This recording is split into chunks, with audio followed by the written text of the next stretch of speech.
There's no such thing as a craftsman gene. They've done the human genome. It does not exist. Craftsman-like nature is something that is trained. Okay? When I grew up, I was around parents and grandparents that built things, and that was built into me. Okay? A lot of these people today are working with a huge disadvantage. A lot of this generation never had that opportunity to see things being made with the hands, projects taken to completion, things of this nature. And this electronic medium is the way they're doing it.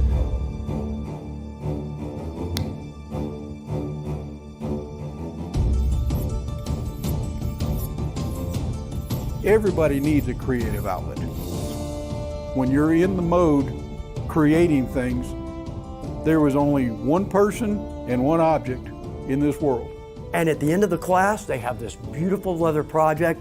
They look, I mean, right now I'm getting goosebumps talking about it because that's my favorite part. Teach them what we know, and all of a sudden they've created this piece that they can be proud of. It's amazing what that will do to a person. So this venue we're looking at right here that we're making these videos for, think about it.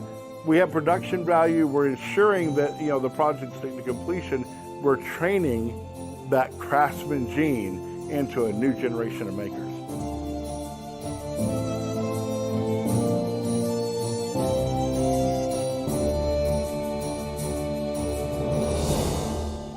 Leathercraft is one of those things you can do at home. It's right there. You don't have to get up and go to work in some other shop to get what you need done.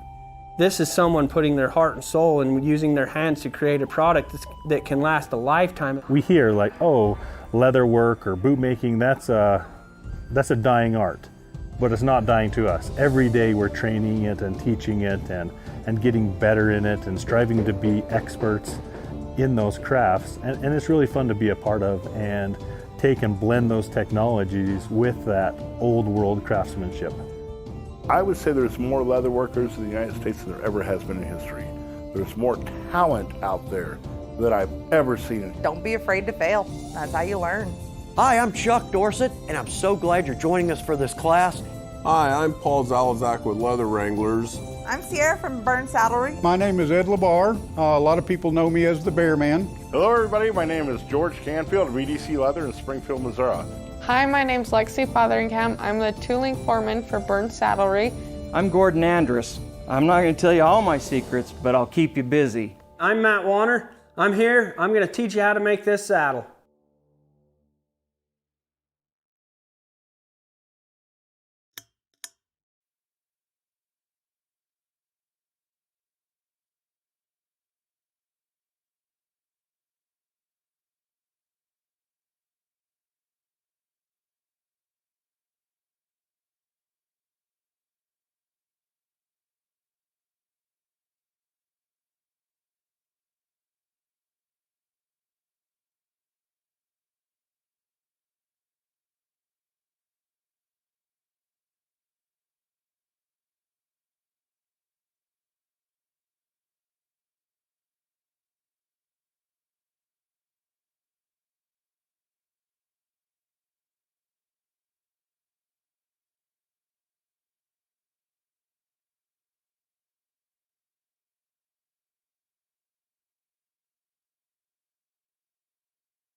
To solve a lot of problems. Ready? All right, well, welcome everyone to the Pendleton Leather Show and our class on success principles for entrepreneurs. And as part of the Pendleton Leather Show, which one of our sister companies puts on, I've been asked to talk a little bit about some of the things that I've learned on our family's journey in entrepreneurship. By no means am I an expert. I'm on that path as well. Been on that path for right around 30 years with our family business. And it's been amazing to grow, but we have a lot of history of entrepreneurship in our family, and I'll talk about some of those stories and some of those lessons that we've passed down through the generations. And then we'll talk about some of the tools that we've learned to help us be more successful and keep on the right track. So there's will be quite a bit about hospitality and customer service, some about branding and marketing, a little bit limited there. My youngest sister Tegan's back here. She runs the marketing for our company. She could probably fill up the full 3 hours there, but we're going to kind of touch on some high-level stuff there and some basic financial numbers that we should know as entrepreneurs, and then go on a few little tips like mastermind groups and some things that we can use as entrepreneurs to help better our businesses and build up the community around us. We'll get started, I guess, a brief introduction. So, and about our family and our family story. So, like I mentioned, I'm Braydan Shaw, and Burns 1876 is our parent company. And it's a family business that's been in my family for 146 years now, started in 1876. And if you see the young girls at the front counter working in the leather remnant booth, those are my daughters. So that's 7th generation is now working in the business. And we've been a family company. We're actually the oldest same family-owned Western retail business in the world. So we've had a lot of experiences over that 146 years and pivots and change. And so I'll talk about a few of those. And as we've grown, just as a little perspective of where we're at and different paths we've taken, we've done a lot of different things. Our umbrella company houses about 18 individual businesses. These are some that we'll highlight, and there's some segments off of these. And they've started from one-person ideas and grown, bootstrapped. We've had some acquisitions. We have a old established business that does tens of millions of dollars and has been established for 146 years. So we catch the gamut of different ways to operate businesses and the different challenges for each. So I'll speak a little bit to all of those things, just kind of to get a pulse on the room. How many are one-person shops, or this is their side hustle, or things like that? All right, good, about half. How many people have 5 or more employees, have a business that they're working with 5 or more? Or, yeah, good. So the crowd is predominantly working into creating this as a full-time business, or adding extra income or revenue by doing something they love, and that's awesome. And we'll gear our presentation toward that and give you guys some of those foundational principles that help you turn it into business and make sure that it's profitable and that you're making more than the average leather worker in the industry. We had a conversation this morning. The average leather worker in the U.S. makes $11 an hour. And that's something that our passion project really is, the magazine and this trade show and Illum Atelier, which is the online learning platform, to change that in the industry, because we value the craftsman, we value the work that gets done, and if we can help standardize things to where we all can grow and the pie gets bigger, instead of fighting for taking somebody else's slices of the pie, we just need to build a bigger pie in the industry. But a little bit about Burns. Burns Saddlery is our established business that we've had around for 146 years. Started out as a harness maker and a blacksmith. So I'll kind of go into each generation and what they've taught us about entrepreneurship, and evolved into a working saddlery that we produce and sell about 30 saddles every week. And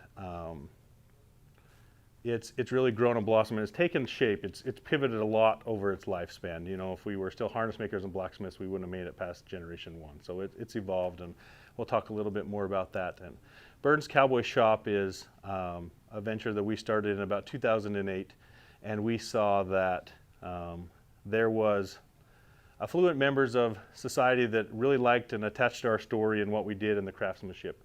And we were able to take and market our products to someone different than the core traditional horseman. We have two lanes in our business. One focuses on core horsemen and equestrian athletes, and the other focuses on resort demographic retail. So somebody that makes multi-millions and wants to dress up like someone that makes $60 a day. You know, there's a lot of that out there. Burns Custom Hats, that was a passion project of mine. Since the 80s, we've sold hats and had white label manufactured hats for us. But that's a project I started, and that's one of those that started up bootstrapped, one person passion project on the side that grew into a business where we build about 10,000 hats a year. And you'll see them on the TV series Yellowstone and some things like that. So we've had some good success, especially as of late, with marketing and getting them out there. Sunset Trails is a 3-generation family business, silversmith, that's set in Hollywood in Culver City next to the MGM studio. So you've seen their work on Roy Rogers, Hopalong Cassidy. That era was really their heyday. We acquired that business from the 3rd-generation owner as it was tailing off, and it really fit with what we were doing really well. So main focus is heirloom quality belt buckles and showpieces. We do some saddle silver, but most of it's buckles and jewelry. Burns Events, this is the passion project of my family and my oldest sister, Destiny, who's a professional barrel racer.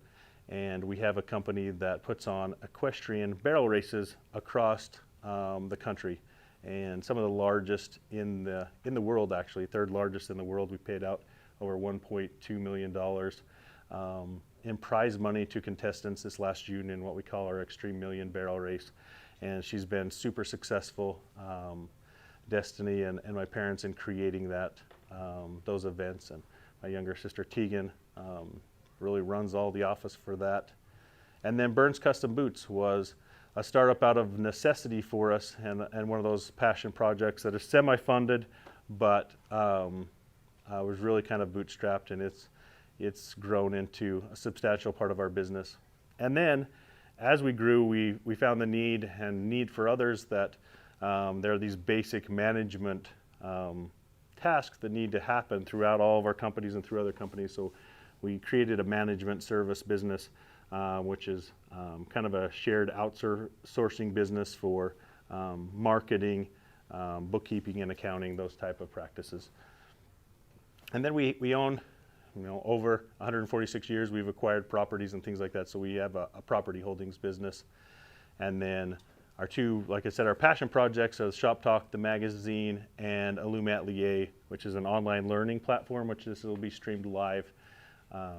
And that's really elevating the leather community. That's what our passion is, and that's what we're trying to do, is creating these events and these trade shows, the classes, bringing instructors to the right people to really help build that pie together. And it's been a lot of fun. For 146 years we've been in the industry, but until these last 6 years and acquiring the magazine, we weren't as big a part of the industry, and it's been so amazing to get to know everybody and know great craftsmen and know the suppliers, and it's been awesome, and there's so much opportunity for this industry to grow and progress. And that's a little bit about my background and where I fit in. I facilitate, I'm the president of the parent company, so I oversee, we have a leadership team of 7 people who take different avenues, different parts of our business, and then we have leadership in all of these different businesses. So it's fun for me to be here and be in the trade show and work with my daughter selling scrap leather and things like that. It's a good foundation for the kids, and it's a lot of fun to be here and participate in. Our founder, a little bit about our story, and we'll tie this into success principles. Our founder, 1st generation Miles Lamoni Burns, our family really embodies what we sell, and that's the spirit of the West, which was really leaving your current station and moving west to seek a better life for you and your family. And I think no matter what kind of craft we're in, that really appeals to clients. You know, that's what we're doing. Sometimes people think and get hung up on cowboy, and my clients aren't cowboy, but everybody in almost every demographic has this spirit of the West built into them. At some point in their history, unless they're kings or lords, their posterity is left seeking a better life and struck out on their own. And that's really what we sell and what we promote and try to keep alive. And that's really Miles's story. He was, his mother was abandoned on the Mississippi River by her husband when they were coming west to Utah with the pioneers that were settling there. So he was born in a wagon in Nebraska in December of 1846, and made the journey to Utah. But really kind of bounced between his parents and, his mother, her new husband, and his grandparents. So never really took off, never really had a place. And about 12 years old, he struck out on his own. He took back his father's name, who he never knew, and I don't know that he ever met. But he found out he was a Burns, he wasn't a Miller. And he took out on his own. He worked as a day work cowboy and honed his leather craft. And about 13 years later, he ended up starting his own Burns harness shop. So he was a harness maker and a blacksmith. And it was in, if anyone's familiar with the national parks in Utah, it was by Capitol Reef, little town of Loa, Utah, there by Capitol Reef. And he struck out on his own, and he grew a business there, building harnesses and doing blacksmith work. He grew it to where he had 7 sewers, and it was a pretty lucrative business in that area. Interesting fact, Butch Cassidy rode a Burns saddle. So the Parker family lived on the other side of the mountain range of our family, and he would pass through when he was heading home and leave repairs and things for my great-great-great-grandfather underneath a tree, and he'd repay him in cash. Or we have a braided whip that Butch Cassidy built or braided for my great-great-grandfather, which is kind of cool. So that's kind of the era we grew up in. That's where our history starts, right at the Battle of the Little Bighorn. Like that's where we take roots. And he grew a successful harness and blacksmith business there. And then Viv Burns, his son, the next generation, grew up in the business. The business was doing well. He was taking over from his father. And Salina, where we're currently located, was a small community about 60 miles over the Fish Lake National Forest from where Loa is. And he wanted to move his family, again, Spirit of the West, seeking a better life, move his family to Salina. There was a railroad coming in, there was a hospital, there was better schools. So not too different than from today. It was booming. Materials were hard to get. Labor was hard to get. Short on funds, didn't know how he would put a building in Salina to put up his shingle there. So the Burns have never been afraid of hard work. So he jacked up this building. At least the left half of that building was his part, and pulled it with horse and team, rolling logs over the summer over the Fish Lake National Forest. And it climbs to about 8,000 feet and then drops back down to 5,000 feet on either side of it. So it took him all summer to roll this structure and set up in Salina. And this was opening day in November of 1898. And we've been in Salina ever since. So one thing with entrepreneurship, there are a lot of people, because he had a successful business, there are probably a lot of people and even family that were in his ear telling him he shouldn't do this, shouldn't move, why would you leave something that's comfortable? But he knew that this is what he wanted to do to be successful, and he went ahead and he did it and created and established where our current business sits today.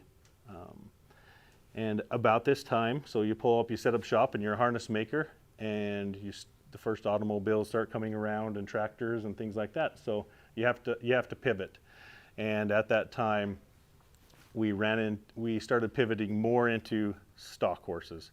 So we started building more stock saddles and getting into that lane, not just strictly harness work.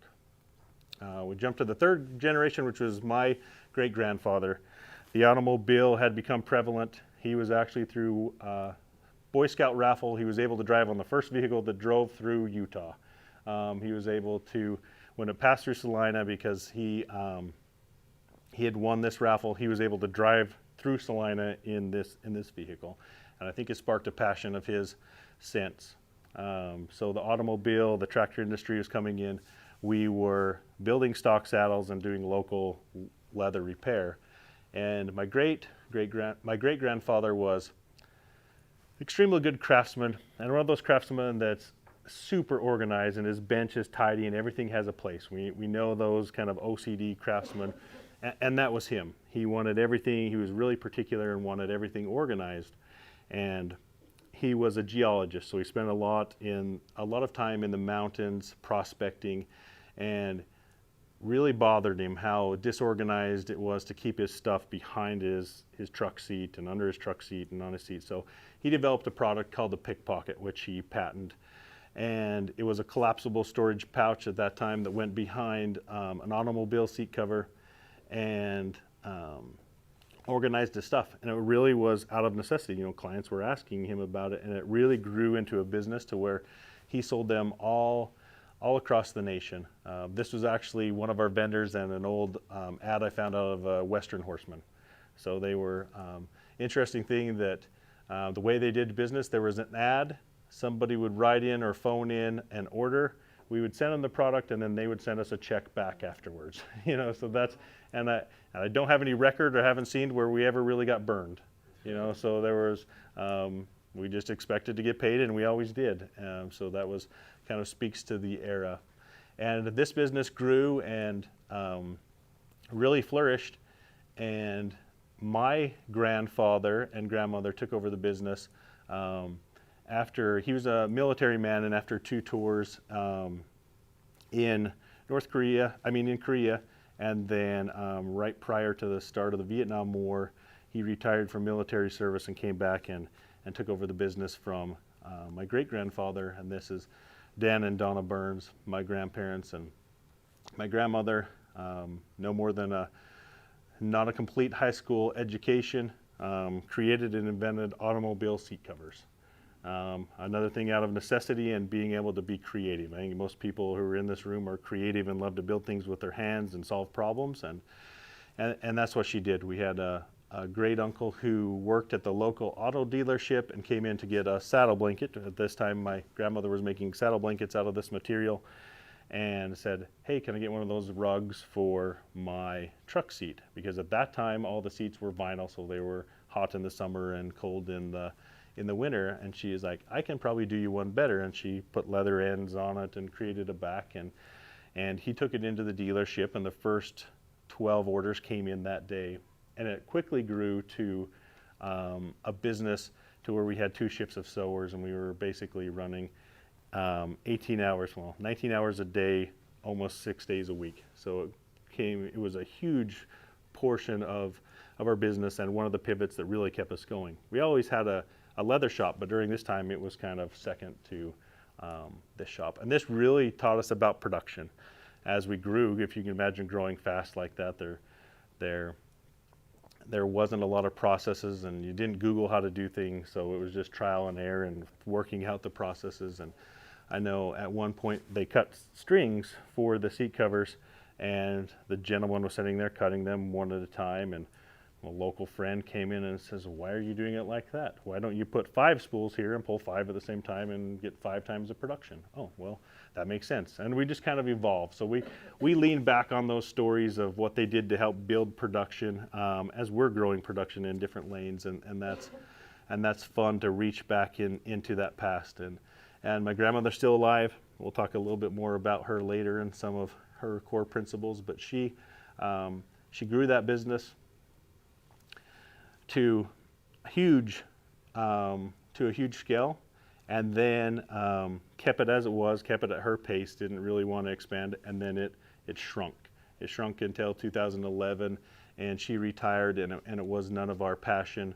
Automobile seats have changed, right? There's side impact airbags, there's leather seats, there's heated seats, there's cloth seats. It's not the same business as it was. So we sold that business in 2011.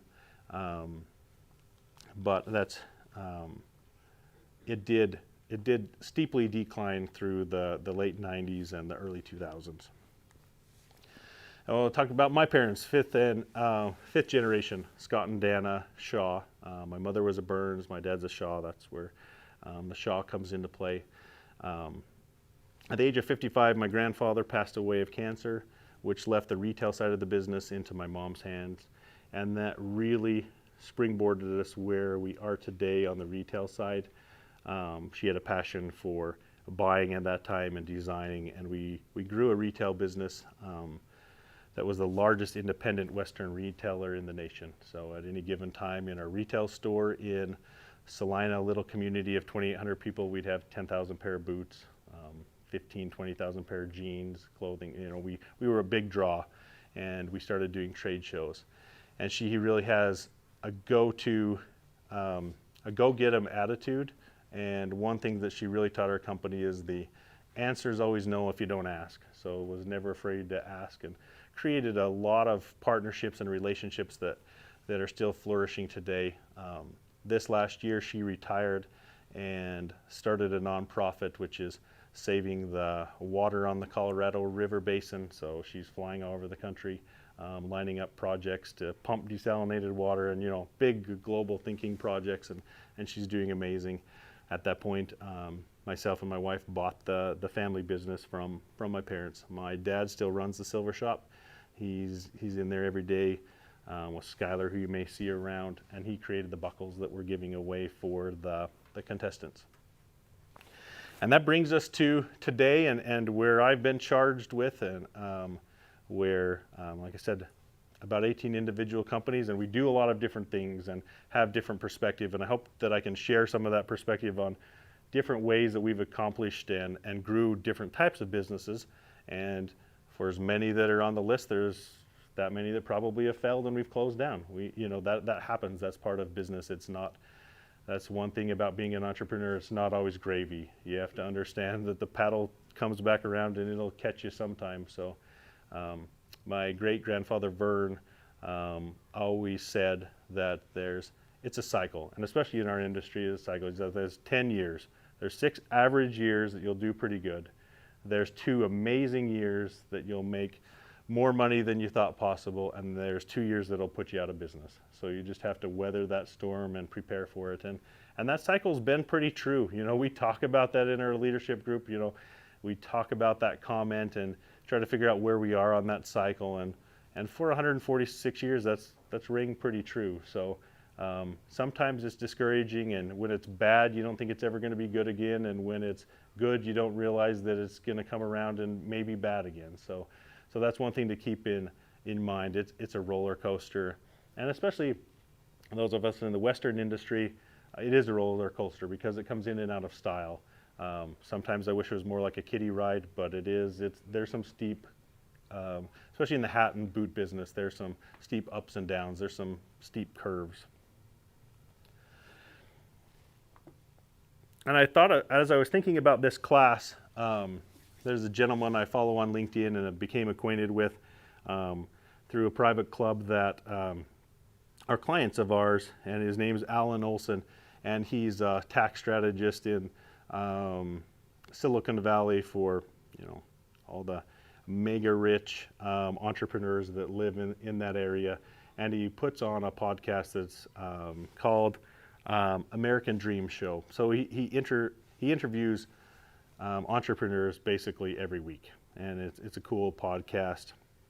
And just the other day, like this last week, he had put a post on as one of the common questions he gets reached out and asked is, how can I be a successful entrepreneur? And I'm going to talk a little bit about his 5 responses, and then we'll do a little exercise and have a little discussion. But the first thing he said of these 5 traits that all the successful entrepreneurs, that he can pin down on the successful entrepreneurs that he's interviewed on his podcast, number 1 was successful entrepreneurs have a clear vision for their business and what they want to achieve. And I think that's important, as we've started business without a clear focus and just a good idea, right? And just started meandering in there, but it's really hard to get traction. Some people call it a greater purpose. That's one thing I know that has helped Burns as we've grown, is we've defined our core focus, and that's building heirloom quality, elevating life experiences through building heirloom quality products in the spirit of the West. So that's the lens that we look at things through. So if we go to make a decision, it's not going to do those things, if it's not going to elevate the quality of or the experience for the customer or for our employees, we don't do that. If it's a product line that's not heirloom quality that could end up in a landfill, we don't do that. If it doesn't connect to that spirit of the West, we don't do it. And that's been really important for us, and I challenge everybody to sit down and think about what that purpose is. And it's not just about money, but to figure out what that purpose is and have that guiding lens that you look through when you make decisions, because that's been super helpful for us as we've grown and we've taken on acquisitions and opportunities have came to our table. When we use that lens as a filter, it's helped us be way more successful. And it's important to have, I like the Jim Collins reference, to have a BHAG, a big, hairy, audacious goal.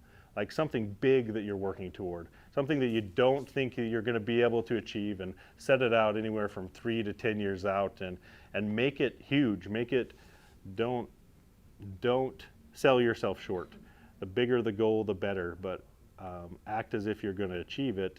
And if you fall short, you're going to be a lot better off than hitting a small goal that you feel that you've limited yourself and you're attainable. So I think that's important, and what he's speaking about there. And there's some other things that we'll kind of talk about that goes along with that clear vision.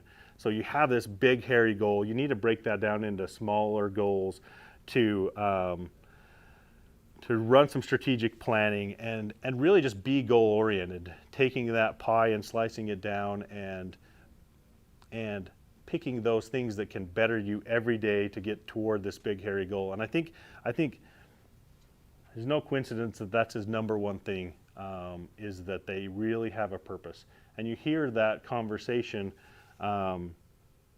with founders that have billions now, and they didn't do it for the money, and they don't even keep track of the money now, but they know that's an important part of it, right? Like they understand that, but they have a greater purpose and a focus, and that's what drives them every day. And so it didn't surprise me that that's number one. Number two, they're passionate about their business and what they're doing. And if I've ever been fortunate with our resort business, we're able to meet some really amazing, successful entrepreneurs. I had a conversation not too long ago with Kevin Plank, who is the founder of Under Armour. And just the conversations you're able about a project he's putting on in Baltimore, but you can tell just their demeanor that they're on a mission. Like they treat everything like it's a mission. Like I'm going to do this, and I have passion, and I'm going to complete it. And even small, trivial things, talking to me in one of the retail stores about this opportunity, like it was strategic and it was really mission-based and spelling it out. And I think that people who are passionate about their business and successful entrepreneurs are on a mission. They treat all the menial tasks as if they're part of the plan to accomplish the mission. And that's been pretty true to those people that I've been fortunate enough to be able to visit with that have created great success. Everything they do, the way they walk, like they're on a mission. And to bring it back to Grandma Red, who I call my grandmother, Grandma Donna, she has red hair, and that's how I've known her all my life. She lives directly behind the retail store, and now at one point, as we went through a transition, housed all of our manufacturing shops. And from her kitchen window, she can see across the street to the dumpster, the garbage bin. And as we have grown over the last 3 years, we've went from 32 employees to about 105 now. And as we've grown in that sector, she's able to give us feedback on any new employee based on the way that they take the garbage out. And she's been spot on. So if somebody slaunders to the garbage can, checks on their phone, not that mission driven, she's usually spot on, and they don't work out very well, you know. But if it's part of the job, I clean up at 15 minutes before I leave, and I'm gonna get the garbage out, I'm gonna get back, and I'm gonna get on my way. Those people have been really successful and are growing into leadership roles in our company, and she's been right 100% of the time. Knowing this, so if my sisters or my parents or if we go to the garbage, we're on a sprint. So because we know she could be watching. But it really speaks to that in success, the way you carry yourself and the way you handle those mundane tasks. If they're part of your mission and your purpose, and you know you have to get them done, and that's the way you treat them. If you're not scrolling through your phone or kicking the dirt, or if I can drag this out for 20 minutes, no one will notice, then you're more successful. And I think that's true, that being passionate, and I think that passion to me relates to just that mission focused, and never just saying good enough in my life. Well, I'm happy, I'm content, it's just good enough. That wanting more and being passionate about taking those steps to get there is important. Another thing he mentioned, that Alan mentioned, they're always learning and constantly trying to improve their skills. And this one hits home to me, and this is the journey that I've been on for the last 4 or so years. I'm fortunate enough to be with a group of like-minded individuals, a peer group of CEOs in the Salt Lake Valley, and we meet once a month, and then I have a business coach that I meet with once a month as well. And this came from a conversation I had with a friend that's in finance. And we were talking about growing, and I have a big BHAG, a big, hairy, audacious goal that I'm trying to achieve, and that will require financing along the way. And we were having a conversation and about my goals, and he didn't mince words, and it's basically the business will grow to my skill set, you know, and the skill set of the people in there. So in order to get larger, I need to get bigger and better. So the business will tap out at my skill set. There's no way I have the skill set to achieve heritage luxury brand status in the way that I want to, so I need to improve. And that really started me on this path of really learning, and it's been amazing. We'll talk about the results. With that, I came across a little study that says, you know, the average CEO reads 60 books a year. I'm like, geez, I don't read very many books. I don't like to read. I'm more of a doer, right? I learn by doing, trial and error. And I started watching some of these other successful CEOs that are in this group, and we started talking about personal development and as we grow. And it's been amazing. We're a group of like-minded CEOs, and it's interesting how some of us have grown out of the group. There's about 12 of us, and we all run businesses similar in size. And we've had a couple of successes where they've grown out of that. You know, at about a level of about $100 million, we're no help to anybody in the group. Like, you need to find a new group, and that's part of it too. Like, scaling out of your current circle is part of growing as well. But I got started, and I'm like, I'm going to commit to this and see what happens. And over the course of the next few years, I dedicate about 2 months a year to learning. So 8 to 10 hours a week I spend on learning and developing myself and developing my skills that improve the business. And I spend about $3,000 a month in different organizations and seminars. So it's a big commitment. You know, I'm pushing $40,000 in 2 months of my year. But the trade-off has been amazing. We've in that 2.5 years that I've been on this path, we've increased revenue $10 million. So it's had a huge, the payoff has been enormous. So I know it's hard, and I started out like everybody else. There's a lot of, okay, I want to learn and I want to get better.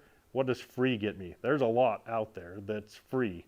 I found I don't work out unless I go and get a gym membership. If I don't attach value to it, it has less meaning to me.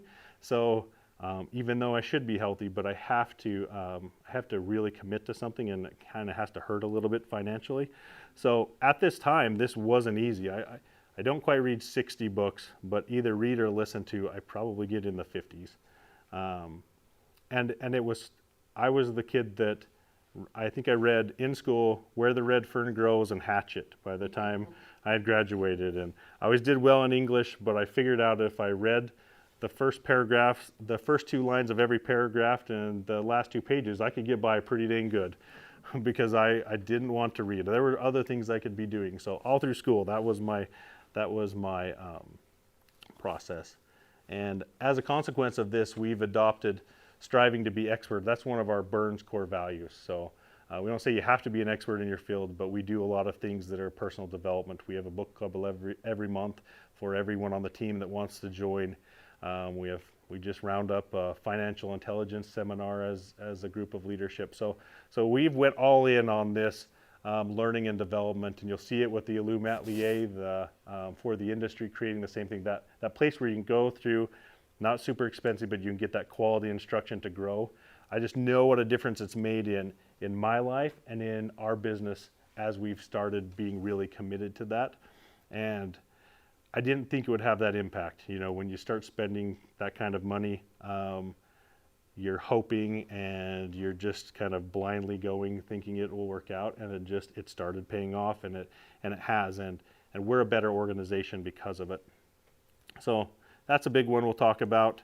Number 4, they're able to take the correct risks and make decisions quickly. So entrepreneurship is that crazy line you walk between being a gambler and overanalyzing things. Like there's that window where you want to either enter a market with a product or pivot or change your business, and it doesn't always have to be first. I think that's the thing. You don't have to always have created things. Most of the times, if you look in history, most of the people who were really successful were like the early adopters. They weren't the creators. Somebody did a lot of the legwork for them, and then they were able to come in and capitalize and do it better. You don't have to be first. You have to be top of mind. I think that's the important part to learn, is you don't have to have done the thing first, but you do have to be top of mind when people are thinking about that, and that's a different way to go about and structure things. And it is hard. I know quite a few people. I lend myself more to the gambling side, so and can get into bind. I think that's grown. My mother Dana was definitely more on the gambling side and the taking risk and the be first, act first and ask questions later. So we need to have that balance on our leadership team. We have some overanalyzers that are slow to move, and we find that good balance. And if whoever's supporting you, if you're one way or the other, if you understand that about yourself, find somebody that supports you and will give you that honest feedback.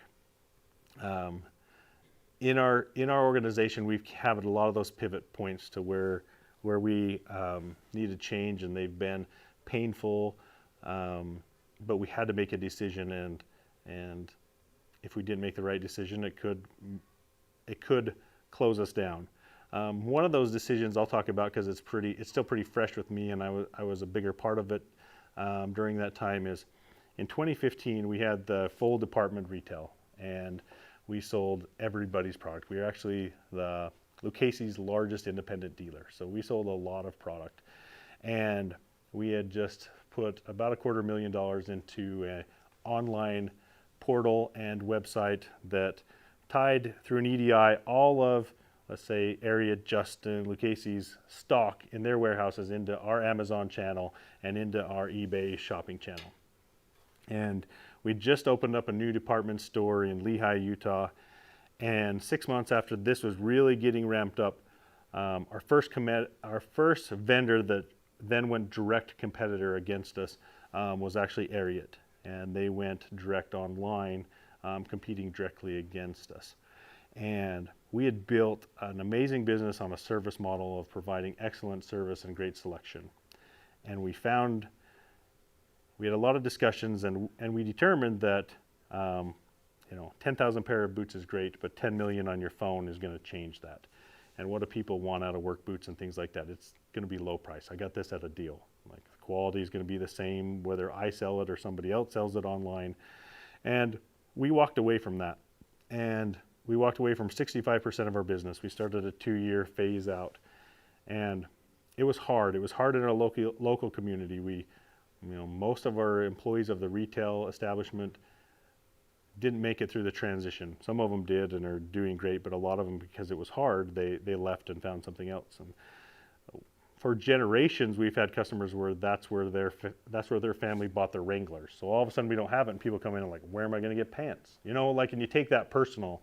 So that was a hard transition. And as we did, we realized that, hey, we have a cool story. The only story like ours in the world, and it has heritage. So we pulled all of our craftsmen, acquired a silver shop, and put them in this campus environment in the old 13,000 square foot retail space, and limited that to 4,000 square feet, and started building the pillars of our brand. And through that time, there were a lot of questions. It was hard financially. There was a lot of naysayers, like, you're crazy. Old vendors and salesmen that had made their fortunes on us, right? Selling from the other companies into us. Now we just told them we're not buying. So obviously word gets around, and it's hard to hear those kind of things. They're going down, but we persevered, and it was a challenging three and a half years to rebuild and regroup, and now it's been amazing. But that's one of those pivot points, and you have to know when to do it. And if you look around, any of the local Western stores are gone or have been consolidated, and that's kind of where the industry went. And maybe it was dumb luck. We just didn't have a good feeling about it, so we decided to change early, and early enough that people were calling us crazy, and that it was hard and it was challenging, and we lost employees and we lost a lot of sleep. But I think that's what he meant, is take the risk and make decisions quickly, but you have to don't be a gambler all the time. There has to be a little strategy to it. And the fifth thing, the fifth trait, he says, for successful entrepreneurs is they surround themselves with positive people who support and believe in them and the vision for their company's potential. And I like the Jim Rohn quote, you're the sum of the 5 people you hang around the most. And I think that's really important, who you surround yourself with, and if you want to be successful. I'm fortunate to we have an amazing company and amazing culture, an amazing leadership team that we're all focused on the same vision, and we get it. We all have our different personalities and our different strengths and weaknesses, but surrounding yourself with the people that are there to help you grow is huge, and it'll get you a long ways. And I would suggest, doing this, coming to trade shows, getting acquainted with your peers. There are a ton of online peer groups or peer groups in your community of like-minded small business owners that you can follow, that you can have as a trusted resource to bounce things off that will give you a straight answer. And I think that's really important to be successful, is having that support group. And if you're not getting that support, you need to evaluate that relationship, right? And maybe it's family, maybe it's friends, but if you've got somebody that's always, I don't think you can do that, or you shouldn't be doing this. If you can't cut them out of your life, you probably need to have a conversation with them and say, hey, this is the journey I'm on. What I need from you is support. Like, let me know, just give me the thumbs up. Keep that all under your breath and smile and give me a thumbs up, and you're going to do great. That's what I need from you. And I think that's important to have, because Viv, I'm sure when he was rolling his building on logs over the mountain range all summer, had a lot of naysayers, and his family, I'm sure it was hardship on them, but you have to be able to persist. And if you can get that negativity out of your space, you're going to be a lot better off. And sometimes it's hard. I know as I've evolved, I've moved past friends, not in a negative falling out way, but I've grown past people and even as an organization, we've evolved, and people have came and left, and they've left because they were more attached to what we used to be. And that works out, that's fine. That works out great for them and works out for us. We still have a relationship, but not that kind of relationship that we're looking for support. So be careful of your circle, because I think it is pretty true. I have the 5 daughters that you see here, and I really try to instill that in them, as to watch your friends. Are they good for you? And that's important for all of us. All right, we'll take a short second, and I want everybody to take down their pen and paper. If anybody else needs a pen and a pad, let's write down a few things. We can share if we want, but we don't have to. So let's write down, what does success look like for me? And one thing that I found, and make this your big, hairy, audacious goal, write your answer in the first person like you've achieved it. Like, I'm so happy I'm this. And it really helps get you in that frame of mind. I know that as I'm struggling, I'll go back and write my goals, rewrite them in this first person like you already have them. Even if I'm a long ways off from them, take a little bit of time and think about what success looks like for you, and personally and in your business, and where you want to grow to. And then number 2, write down, what can I commit to doing in the next 6 months to improve my skills, and who can I have hold me accountable? And I think that's an important part. If you're on this journey, you do need some help. And if there's something you want to do, or learn a new skill, whether it be in business or with the craft, or save up to buy a machine, write that down and find somebody that you could ask to check in with you on it and say, hey, how's it coming? We have an initiative in our leadership team where we're working on our health and our water intake. And you see, maybe some of you took Matt's class. He's our head of production, an amazing saddle maker and a great guy, but he doesn't drink enough water, right? Like he's always dried out. He doesn't drink enough water. So as a group, we're his accountability. So, hey, have you had some water? Just little things like that. So find somebody that can help you and genuinely wants to see you succeed. And then number 3, is there any negative, non-supporting person I need to cut out of my life or have a conversation with concerning the support I need from them? And this is a hard one. This is challenging because some of it could be spouse, your family, and that's a hard conversation. But think about, it's a good exercise to think about your circle and see who's really supportive and really helping you, and maybe somebody who's tearing you down and not giving you that support you need, because it's crucially important to be successful as an entrepreneur as you have a good circle, because it's not easy. There's ups and downs and there's hard times, and if you and your circle are on board, it makes it easier to weather.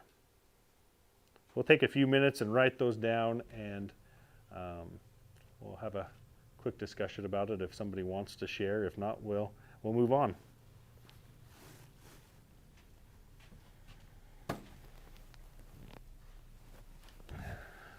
Speaking of more water, yeah, perfect. Anybody else need one?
And always feel free, if anybody needs to get up and leave, take a break, get bored, disagree with what I say, whatever, feel free to hop up.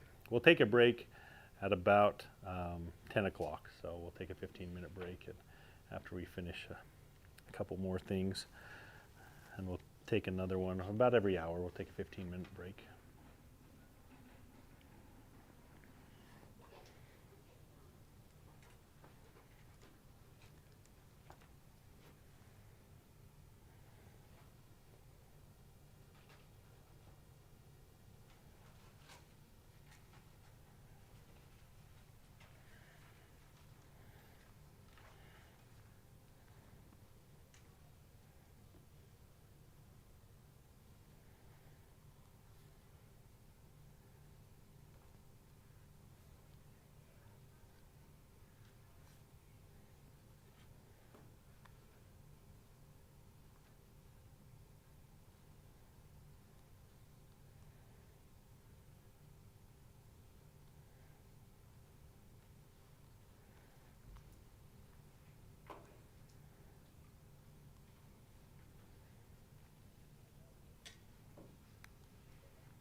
All right, I think these are these are exercises that I've done quite religiously over the last couple years, and they're not easy and they don't always stick. Like I find myself doing this little exercise often because we do, I think as people, we're on track for 90 days really good, and then we tail off. Like we need that reminder every 90 days. So every quarter I go through and redo this, and it's been an exercise that's helped me stay on the right track, because it's easy to lose a year, right? To be gung-ho with the first of the year, and all of a sudden next year oh, well, I started off pretty good, but I lost the last 9 months of the year. So really reevaluating, because it's not all going to be gravy, and it's not going to go smoothly, and you're going to forget, and you need to remind yourself what you're doing and who can help you and be supportive. And maybe if anybody wants to share any thoughts about the exercise or anything that could be helpful, or thoughts that you had.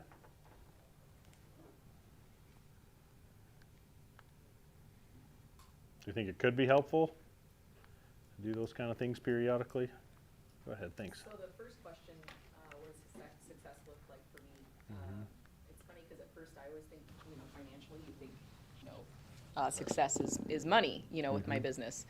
But the more I got to think about it, the more I realized that it's obviously you want to have successful financial business, but I feel like you're successful when other people start asking you for advice on how you got to be where you're at. Yeah. And I think also success is you controlling your schedule and your day and your calendar, not letting it control you.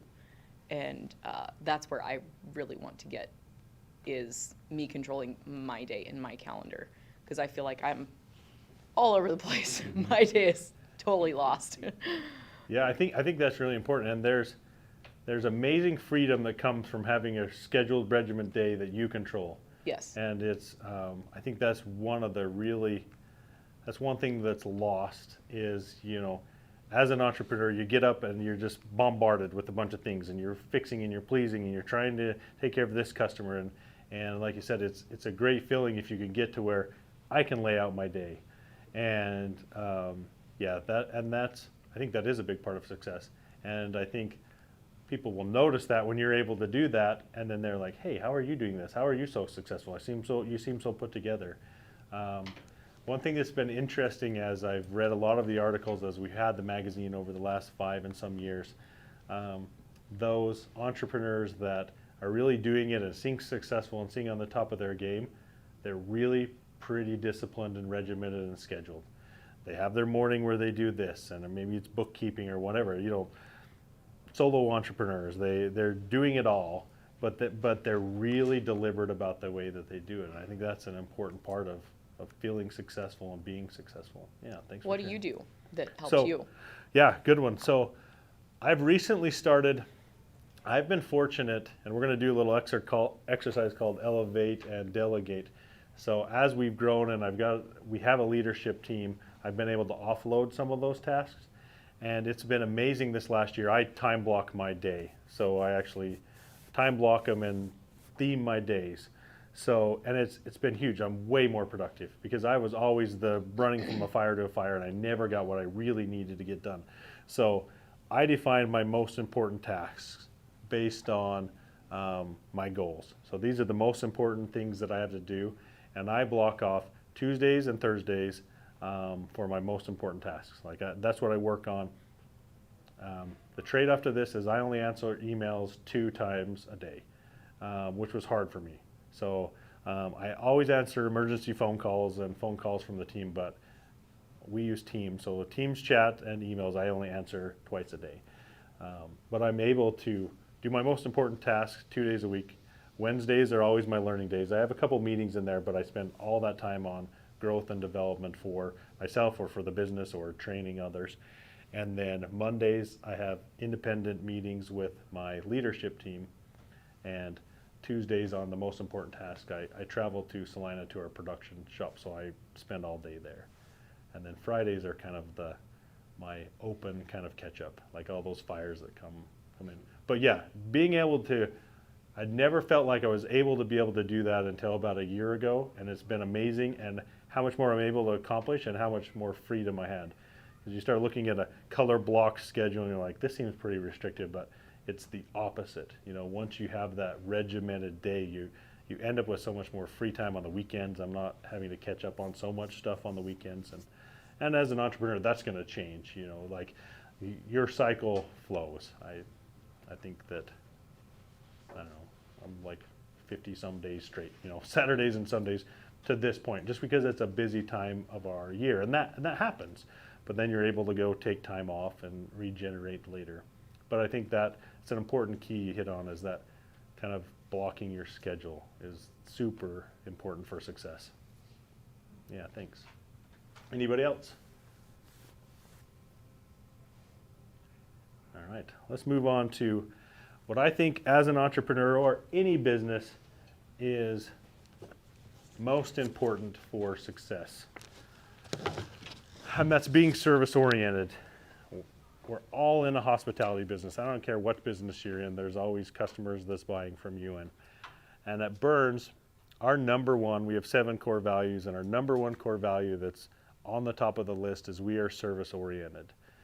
And we said that for quite a while, and it wasn't until a couple of years ago we really said, oh, well, what does that look like? As we grew in a team, like we were a small team and we all kind of understand what that meant. But as we've grown to 100 and some people, how do we explain that to everyone on the team? So we went through our core values, and as you grow a business or are in part of an organization that has values, I think this is an important part of building a culture and really living by those values. As we created what we call a value statement. And that lets everybody on the team know, or in the organization you're in, what your value really means, what it looks like to participate in it. And our value statement for We Are Service Oriented is we act to help all those we encounter. We assist our clients, team members, and partners by giving them the support they need in all situations. We make necessary adjustments or corrections to meet the needs of others. So that's what it means for us to be service oriented, whether you're in the boot shop, in the saddle shop, if you're head of customer service, if you're on the retail floor, this is what we do to show that we're service oriented. And that's really helped, because then we can have conversations around that value and are you doing those things? If it's just we are service oriented, well, sure, we don't define it. If you don't define what it means to you, then it's really too subjective. And to go past that, periodically we as a leadership team, this is actually Misty, who you know from Shop Talk, and the front counter who runs the show.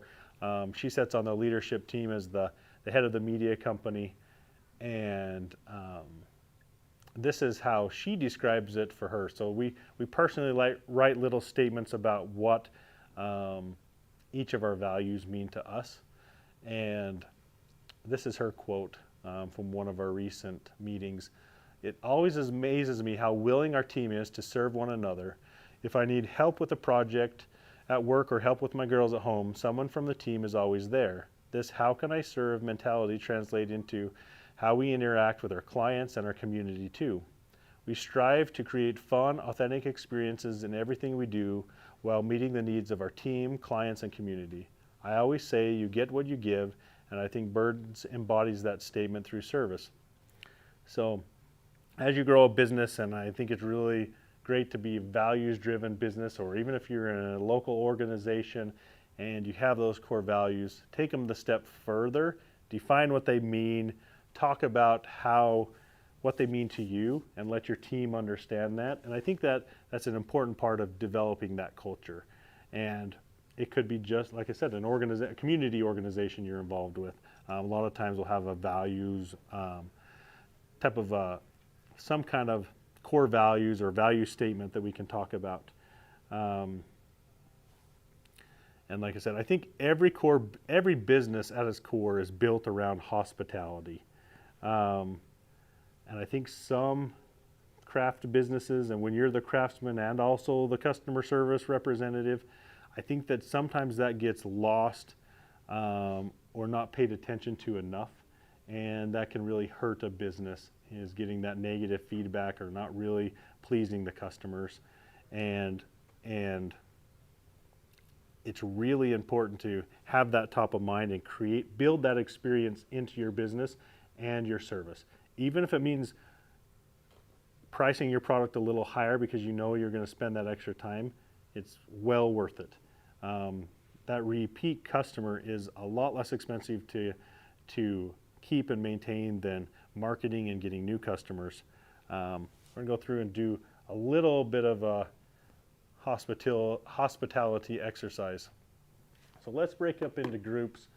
Let's just do by tables other than Brandon. Will you just jump back with the table behind you, and then you three go together right there, and then each of these individual tables, let's just talk amongst yourselves and think of an example of a time you had excellent customer service, and think of an example of a time you had poor customer service, and let's really think about what it was specifically that made the experience excellent or poor. We'll go and maybe 5-10 minutes talk about it, and we'll go through and share.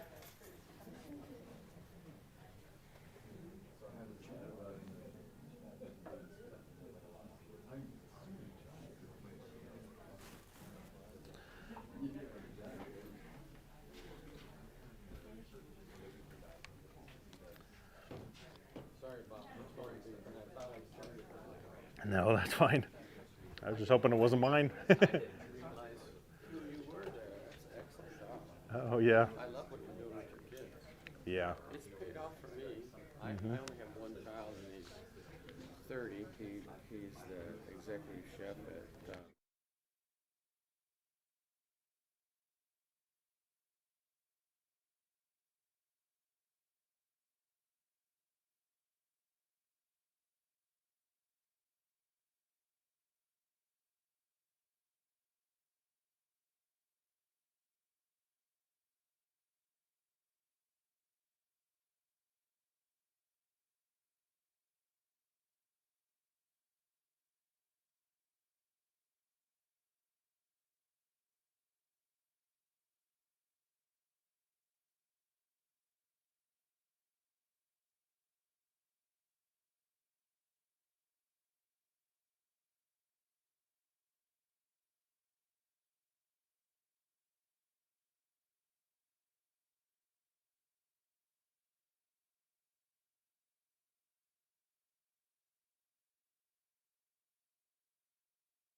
describe him. He's basically like my big brother at this point. He's been doing a lot of work for the business completely free just because he's a cool guy. Yeah. And we've met on the internet. He was looking for dye companies because he makes normally some really technical stuff for work. So like my business is nothing for him. Yeah. We drew up some plans for wallet templates, and he wanted to get dye makers made. So he contacted a couple guys in the country, and it was really funny because first when he called, they didn't know what their tolerances were. So like if he were to send them really professionally made blueprints, they don't know if they can like do what he's asking for, and they had this very like, we'll find out afterwards approach. Yeah. He's like, no, we don't. It's like he wasn't like, didn't make it sound like that, but he was very nice and polite and called me immediately afterwards as, this is an example of bad customer service. This is the reason why I have 5 options today. I'm going to call them all. We ended up landing on one of them, Progressive Dye Company, I believe they are, PCSC dyes or something like that. Oh man, these dudes, they're so good. Like, we had one guy that was in contact with us the entire time. So like every 2 days we'd get a call from this same gentleman. You know, we've already talked about so much personal stuff. So this dude just goes, hey Braydan, how's it going? How's your morning? Have you had your coffee yet? He's a very, very cool guy. Everything from like payment to handling the blueprints and handling the technical side, it always went through him. It was really cool. The day that we actually got something in the mail, he called us pretty much at the same time that we were supposed to be receiving it. It's like, hey, you're supposed to be getting a package. Pretty much like right now. 3 days later, are the dyes cool? 4 months later, are the dyes cool? I think it's been like a year and a half now, and I just got a call from him a couple months ago. He's like, hey, are the dyes still good? Do you need us to resharpen them? But having that super consistent customer service where like there's one person that's handling the entire thing. They know you by name. They kind of know what you're doing at this point, and like it was really, it stands out a lot. I've recommended them so many times, and it's one of those like, how can you go to anybody else at this point? When you land on a service that bomb, it's just like, nah, every time. I'll go back every time. Yeah, that's awesome. Hey, good share. How about next group? We'll just go around the room. We'll circle back up to the front.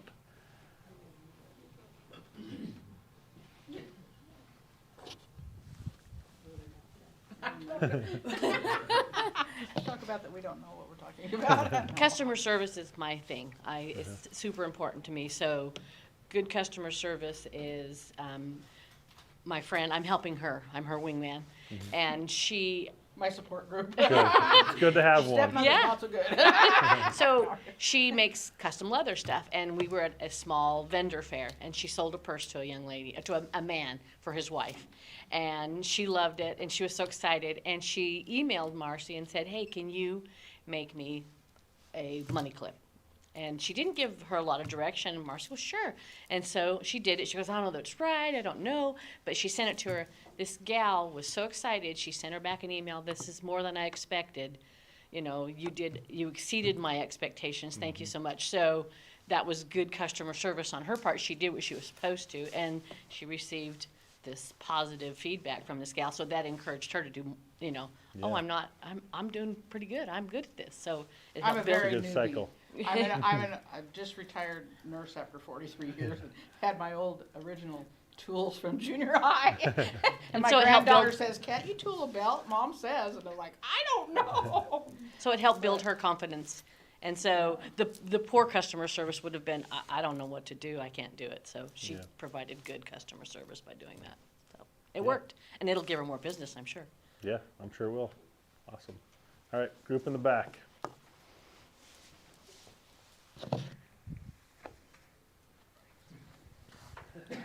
I'm just waiting to see who's going to talk. I guess kind of like what they were saying too, you feel like it's poor customer service when somebody asks you if you can do something and you're afraid to do it, or you think you can't do it, and you have to turn them down or refer them to somebody else, and so it just kind of makes you feel like that's poor customer service. I don't know, maybe it's not, because you're being honest with them and saying, you know, no, I don't think I'm ready to do that right now, and have to give them to somebody else. But no, I think that's an important part of confidence, and knowledge is an important part of giving customer service for sure. I recently had something happen where I sold a bag on Etsy where I accidentally sold it the weekend before at a market and didn't realize I didn't take it off. I didn't have the fabric that was originally on that bag. It was something like a one-off vintage that I found. So I contacted her and said, hey, here are options. I can refund you, I can make you a custom, bag, or this is what I have in stock right now. And so she chose what I had in stock. I gave her, like a little pair of earrings with it as a thank you for understanding, and it turned out to be good. Yeah, good. All right, let's jump right up to the next. For Derek, I'm going to get Derek a workout. Yeah.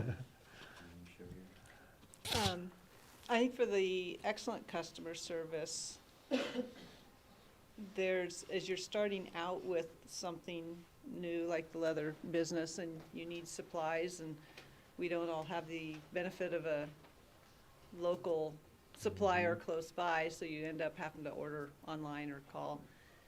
And for me, feel and vision to see the product is really important.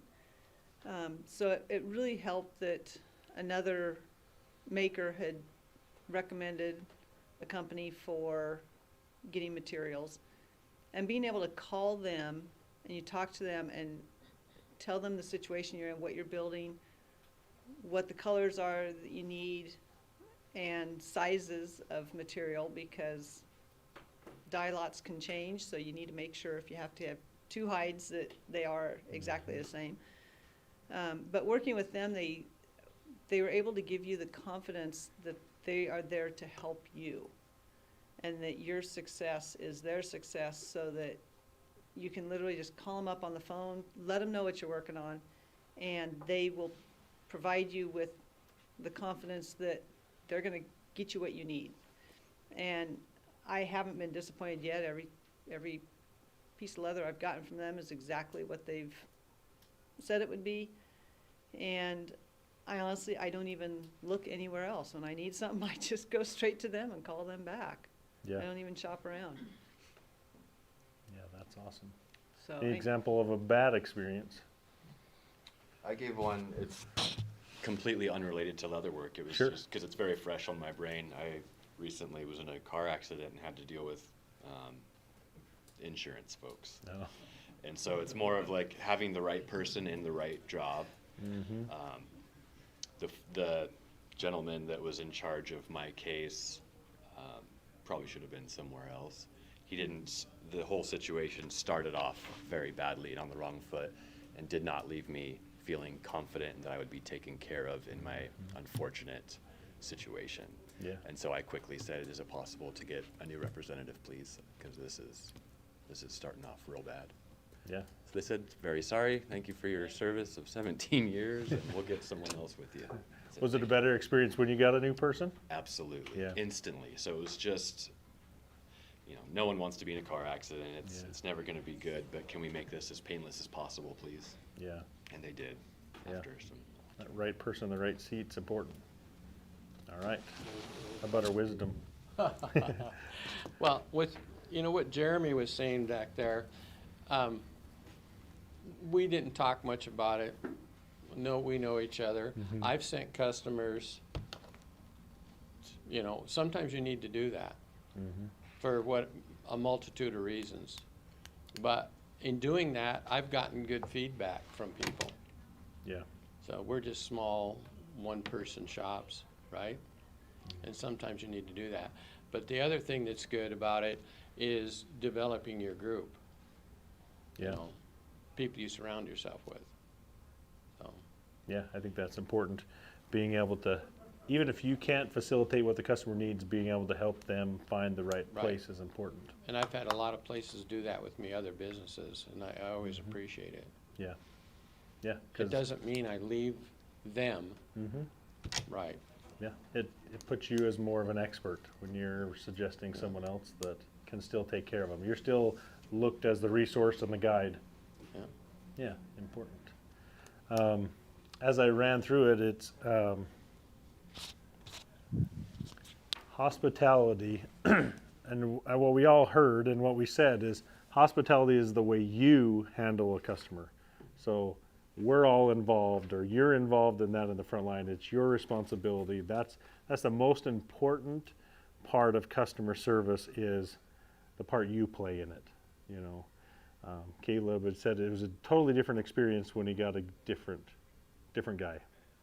Brandon talked about his dude that was sending him the stuff and following up. Like, it's a person, it's you. And if you're the craftsman and the one who answers the phone and goes to the shows and answers the Etsy comments or fulfills the shipping, it's you. So you have to always, in Burns we call it show and sell ready. Like, there's, when we walk onto the retail floor or when we go to get on the phone, like, we're in that mode, and we pull the curtain and we're that example of customer service.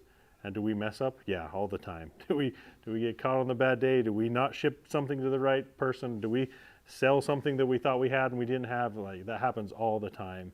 And that being genuine, and it really comes down to the person. Our head of customer service, Randy, has been with us 27 years, and she has everybody loves her. She has an uncanny knack for turning a bad situation around when she's on the phone. Like, she just has that, even if she doesn't have all the information and can't fix the problem, but it's her personality that makes the experience better.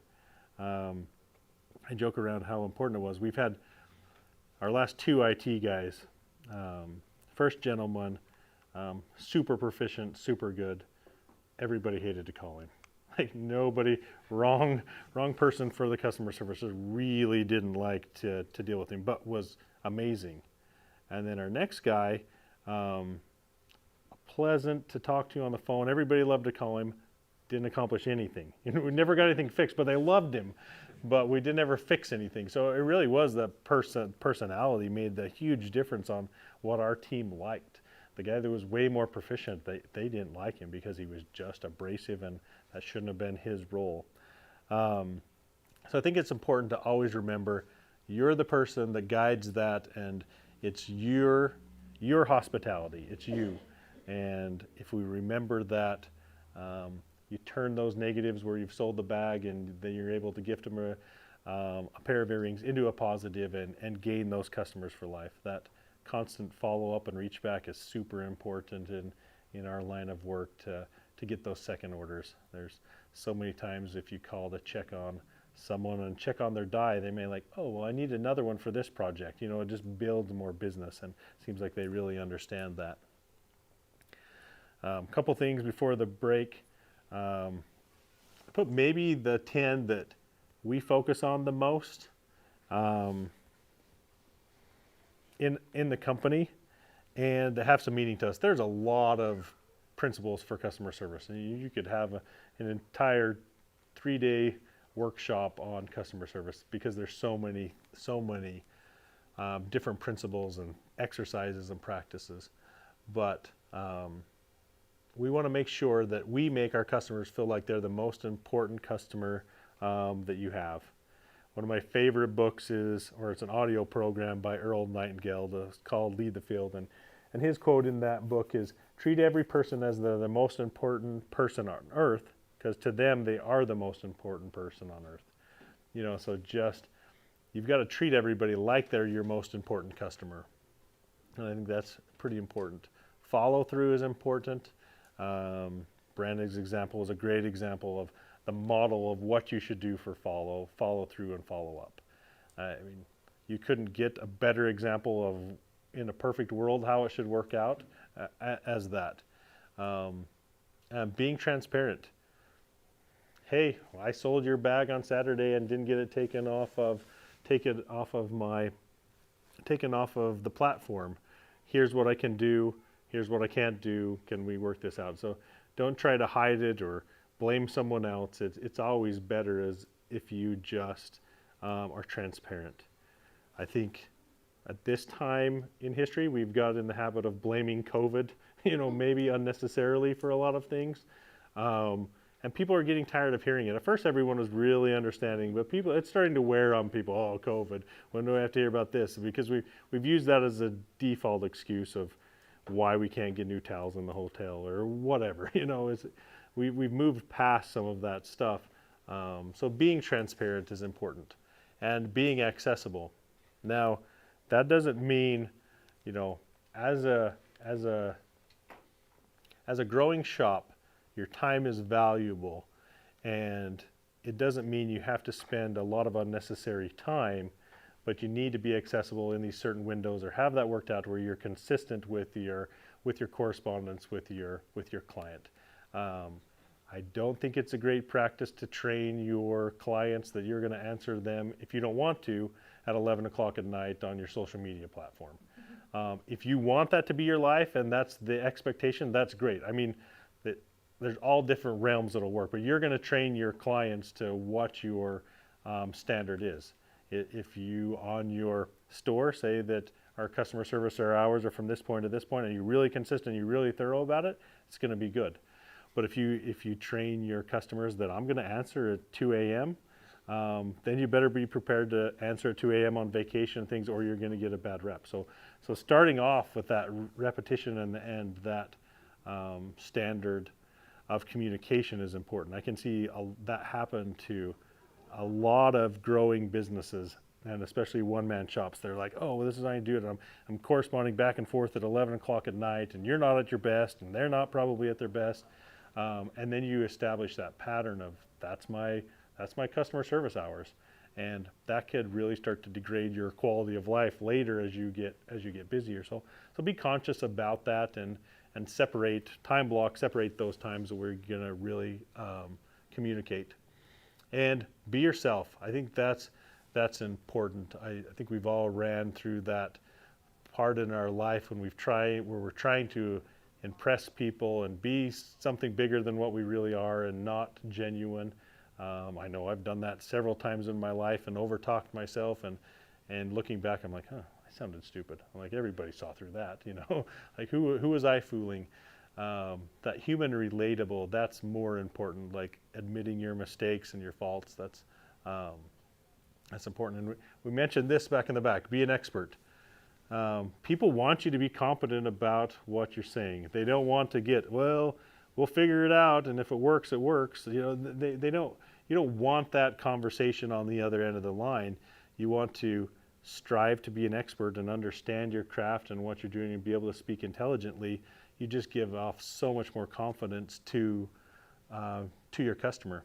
And then those little things going the extra mile. I'll pick on Brandon's again. That's just, it's amazing if we can all do that. Let somebody check on somebody hours after their package arrives and see how it's doing, and then follow back up 4 months later, 6 months later after they've purchased a pair of boots. We try to reach back and give them some cleaning tips. So that's important. I think this is a big one too. Have emotional intelligence. This is hard. You're going to get in some bad situations with some not great people, and it's just, you've got to be able to rise above that and be able to handle those situations. And if you can turn them into a positive, that's even better. But if you're not cool and collected, it's going to be a bad experience. And however you have to do that and pause and work on that, because that's something we're all going to face. We're all going to have a disgruntled customer, and we're going to have a challenging situation we're going to have to talk ourselves out of. And working on those communication techniques, always being honest, that will help there. And I've mentioned this before, just be consistent. If you're going to reach out to your customers after the package delivers, figure out your system to where you can always do that, so that they don't feel like the first time they got my money they were great, and the second time I ordered something from them I've been ignored. You know, you've got to keep whatever you're going to set out to do, just make sure you consistently do it. And this is a big one for us, is say yes. And that goes to building confidence and consistency. So we try to please and to make things happen. We don't say no unless we have to. There are certain times we have to say no, but you don't have to say no. We definitely don't say no if it's just because we don't want to do something or just begrudgingly no. But if there is a solution, we always suggest a solution. Or if we don't know something. I don't know right now, let me find out, I'll get back with you. Suggesting someone else. That's a great way to still say yes without telling without damaging your relationship with your customer. Can you do this for me? Really busy right now. Let me refer you to so-and-so. He'll take great care of you. He's great at this. Like, you don't have to just say no. Nobody likes just being told no. That doesn't make anybody feel special. So if you're able to just say those few extra things and give a few suggestions. I spoke about our transition out of retail was really challenging. So we handed out cards of the local farm store where you could go now buy your Wranglers if you weren't buying them from us. Or out of necessity and growth, we stopped doing outside repairs on saddles. So we figured out a solution to be able to send somebody that direction. So we're still being service oriented. We didn't just have to say, no, we don't do that. And sometimes you really don't want to do it, and you have to make sure, but you don't want to say no, so make sure it's worth it. We had a gentleman come in with a Civil War reenactment belt, that something we probably could have made. I knew our production schedule and we were really busy.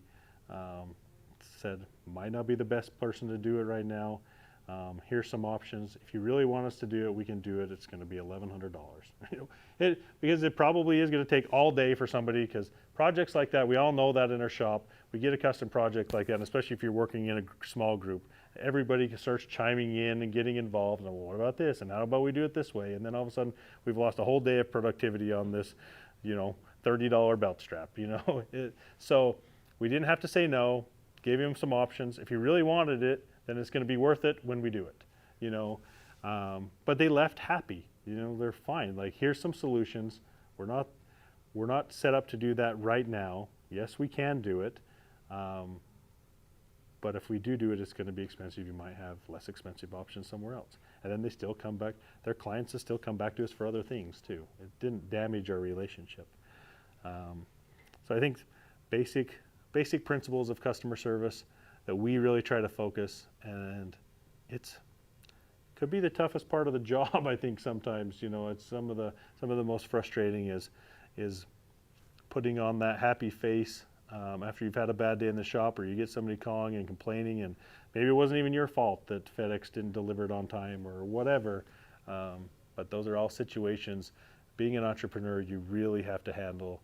And as you start getting employees, then you have to handle those relationships as well and be service oriented. But there's no coincidence that it's our number one core value and what we really focus on in our business, and I think everyone will benefit by doing the same. Let's take a quick break, maybe 15 minutes. If you want to walk around the trade show, go to the restroom. Yeah, maybe right before 12. 11:50 we'll come back and we'll start again.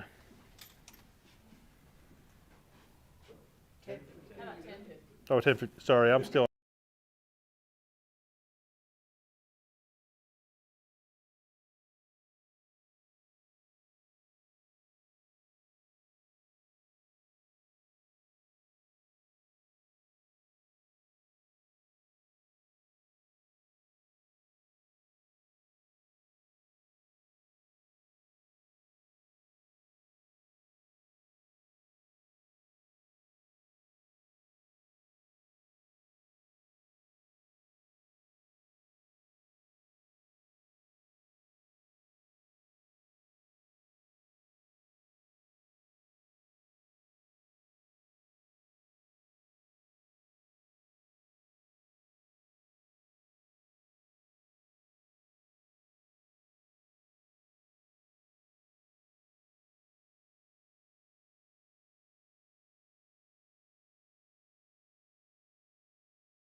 Networking is important.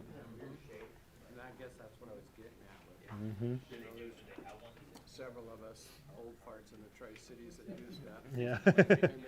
And then he's up there by himself in Moses Lake. It's only an hour away. Yeah. Yeah, having that community is important. Yep. But, yeah. I think it was what he was referring to, is he does new shops. I said, send them to me. Mm-hmm. Yep. I'm not afraid to send them people. Yeah. No, that's because there's enough work for everybody to go around. Frustrating somebody doesn't do you any good. No, but like the lady this last summer I sent to her, she called back to me and said, "Oh my God, thank you. Oh, Mhm. wow, it was so great." Yep. Yep. It is. Well, it's good that it's still a pretty small, tight-knit group.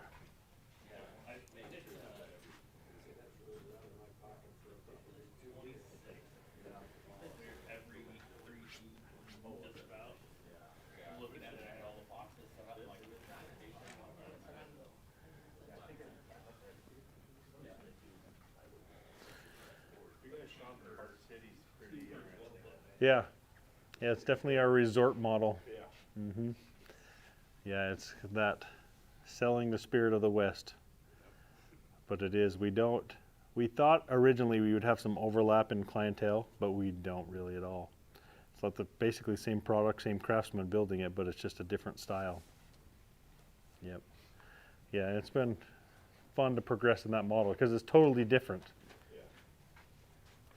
What people being from the, in the Western life and then going into a shop like that, it's like you're like it's they're similar but different. Yeah. Yeah, it takes, that's why we say it's like not cowboy, but selling the spirit of the West, because we definitely have that influence and that experience part of it, but it's not core cowboy. Purposely for the boots we build there, we make the soles, well, 3/4 the thickness of what we would for a cowboy boot, because they're more flexible. Yeah, because they're not used to breaking in a pair of boots. So, yeah, but they're never going to wear them out at the barbecue. So, so it works out good. That's the way you look at it. Yep. Yeah. I just went out and ran to the booth and talked to a few of you guys, and I had a good segue into this conversation about knowing your numbers. I just sold a couple sides of leather, and they should have been $350, and my little daughter, who's 10 in there, she heard me sell it. She's said it for $300, and she comes up and she says, "Dad, this should be $350." Thought I did the math wrong. And that's important as entrepreneurs, is to know your numbers. And there's a lot of different ways you can price things and stuff like that. We're going to stick to a pretty high level view. Some things you might need as you grow and expand. We're not really going to get down to the weeds too much of individual pricing and things like that, because every shop's different, and there's a lot of different methods and theories you can use, and we're all in different points in our development and where we want to go. So that's going to be different for everybody. But I think the important part is there's some key metrics that you need to start getting used to and getting familiar with, so you don't get into a bind. One of my favorite shows was The Office, and there's a point there when, if any are familiar, when Michael and Pam and Ryan branch out on their own and they start their own paper company to compete with their old employers. And this is a little segment from that venture when they first meet with their accountant. Let's see if it'll play here.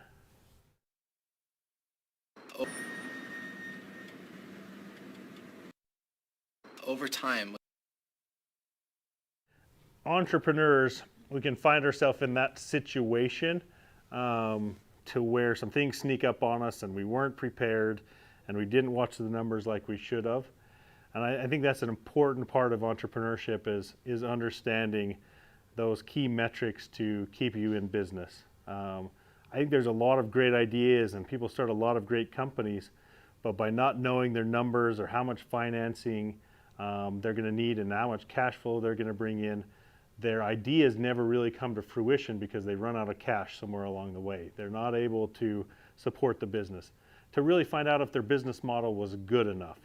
And I think that's a detriment to maybe a lot of craft type businesses as well. When you get somebody who's really talented at something and starting off, if you're not conscious of how much cash flow you're going to bring in, how much you're going to need, you're going to struggle, and then you won't be able to really fulfill that dream or give that project the time that it needs to see if it will be successful.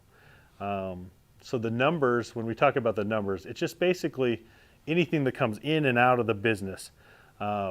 Working cash flow is probably the biggest one that we should pay attention to as entrepreneurs and in any business in general. Working that cash flow, how quickly we have to pay our vendors, how quickly our customers pay us.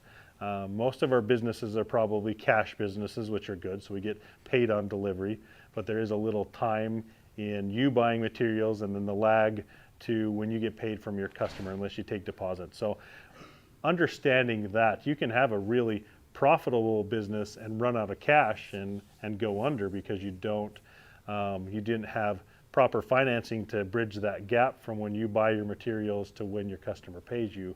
That's an important thing that can kill a lot of profitable businesses, and selling more does not get you out of that. It'll get you further in the hole because you need more materials earlier.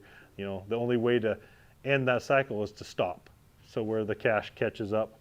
And that's not a great option either. So I just want to high level talk about a few things that are important as you go to the bank and seek financing, or things you should get comfortable with and familiar looking at. A balance sheet, an income statement, cash flow statement, your shop rate. Talk about margin a little bit. It'll give you a little tool that's easy to use and every small business should have, so they can calculate these things quickly and make good decisions. Talk about cost of selling and KPIs. One thing I would suggest starting and growing your business, as you're growing business credit and getting financing. All businesses take some kind of financing to get going, whether it's personal funds or something from the bank. And when you're doing good, that's the time to get financing. Be ahead of that. We always try to have like 10% of our annual sales in a line of credit, just so that we can use that if we need as we're growing. And as you're just starting a business, that's hard, right? So an important thing as you're starting a business, be conscious of those little things you can do that help your personal credit. So when you go in to talk to a bank or somebody about financing, that you present a good case. Go in there professional, go in there with a good plan and talk about cash flow and talk about these things and projections, and it's going to make it a lot easier to get that round of financing. And I don't want to stress, I don't want to understress how helpful it is to get that financing before you actually need it. When you're scrambling and the picture is bleak, it's really hard to go get it. You'll need a lot more collateral, but when things are going good and you've got a good model that's bringing in cash, that's the time to go and get that stuff locked up. You might pay a little bit more in interest or unnecessary in interest, but if you have that bridge line of credit for when things get a little harder, it just makes your business churn a lot better. You're able to just keep going when it could be really hard. Talk a little bit about a balance sheet. This is one thing that if you go in for financing, you may have to talk about. And it basically just shows your business's holdings or your personal holdings at a point in time. So that would be as of today or as of yesterday. Some financial statements talk about a range, but a balance sheet is at a point in time. You can look at it from last year and how it's changed to this year. The main components of a balance sheet are assets, liabilities, and owner equity. It shows where a company gets its money and how a company uses it. So it shows if your inventory goes up, it shows if you've taken a loan to get your money, or if you've got it from sales, or if you've paid back a loan. It shows where your money comes and goes in the business. And it really reflects three things. So what a company owns, what it owes to people, and what the company's worth. Like technical financial jargon is really assets equal liabilities plus equity. But it makes more sense to me. It's like own equals owe plus worth. But really what it's telling us is what we own minus what we owe is what we're worth. You know, that's really what we get down to in a balance sheet is just, hey, this is what we own, this is how much we owe people, and this is what we're really worth. And that's an important thing for a bank to know when they're going to lend you money. So we'll talk about if you're not super versed in it or don't feel comfortable with your accountant or don't have one, there's some cool lessons and classes out there online that you can take to help you get more versed that are built for non-accountants to understand these things. Then a lot of times you'll need an income statement. So this is probably what we're most familiar with and what we spend the most time on as small business owners. This is the world we live in and we look at the most. So it basically keeps track of how much money the company's making or losing during a period. Sometimes if you go in, you're talking to somebody about it, they may call it a statement of operations or a profit and loss or a statement of earnings. Income statements or profit and loss are always laid out the same way. So your very top line is your revenue or sales. And then you've got cost of goods usually if you're in your business, and then you have all your operating expenses and then taxes. And at the bottom line is what you should be left over as net income. Now, where we need this next statement, the cash flow statement is important because profit doesn't always mean cash. Like you can buy a vehicle or buy assets or buy inventory and your bottom line shows you made a lot of profit, which the government's going to want their chunk, but you don't have any cash because maybe it's tied up in inventory or it's tied up in some asset you're not able to depreciate as much as you should. So that's kind of something you have to wrap your head around is your income statement may show profit and you may go meet with your accountant and he says, okay, you're going to owe this much in taxes and the money's not there. That's because it's tied up in another asset. So being knowledgeable about your cash flow statement is important. And that really just tracks how the money comes in and out of your business. And it reconciles for a period of time your balance sheet. So it shows like, oh, we reduced cash, we increased inventory. Like that's a common one. Our cash this asset went down, this asset went up. We got more cash, but we have a loan, you know. So this cash flow statement just reconciles where the money comes in and out of a business. And that's something we should be comfortable with and know. And if we're going looking for financing, that's something that they're commonly going to ask. If they don't ask, when you show up prepared with it, you're going to be a step ahead. Talking about shop rate, this is different for everyone.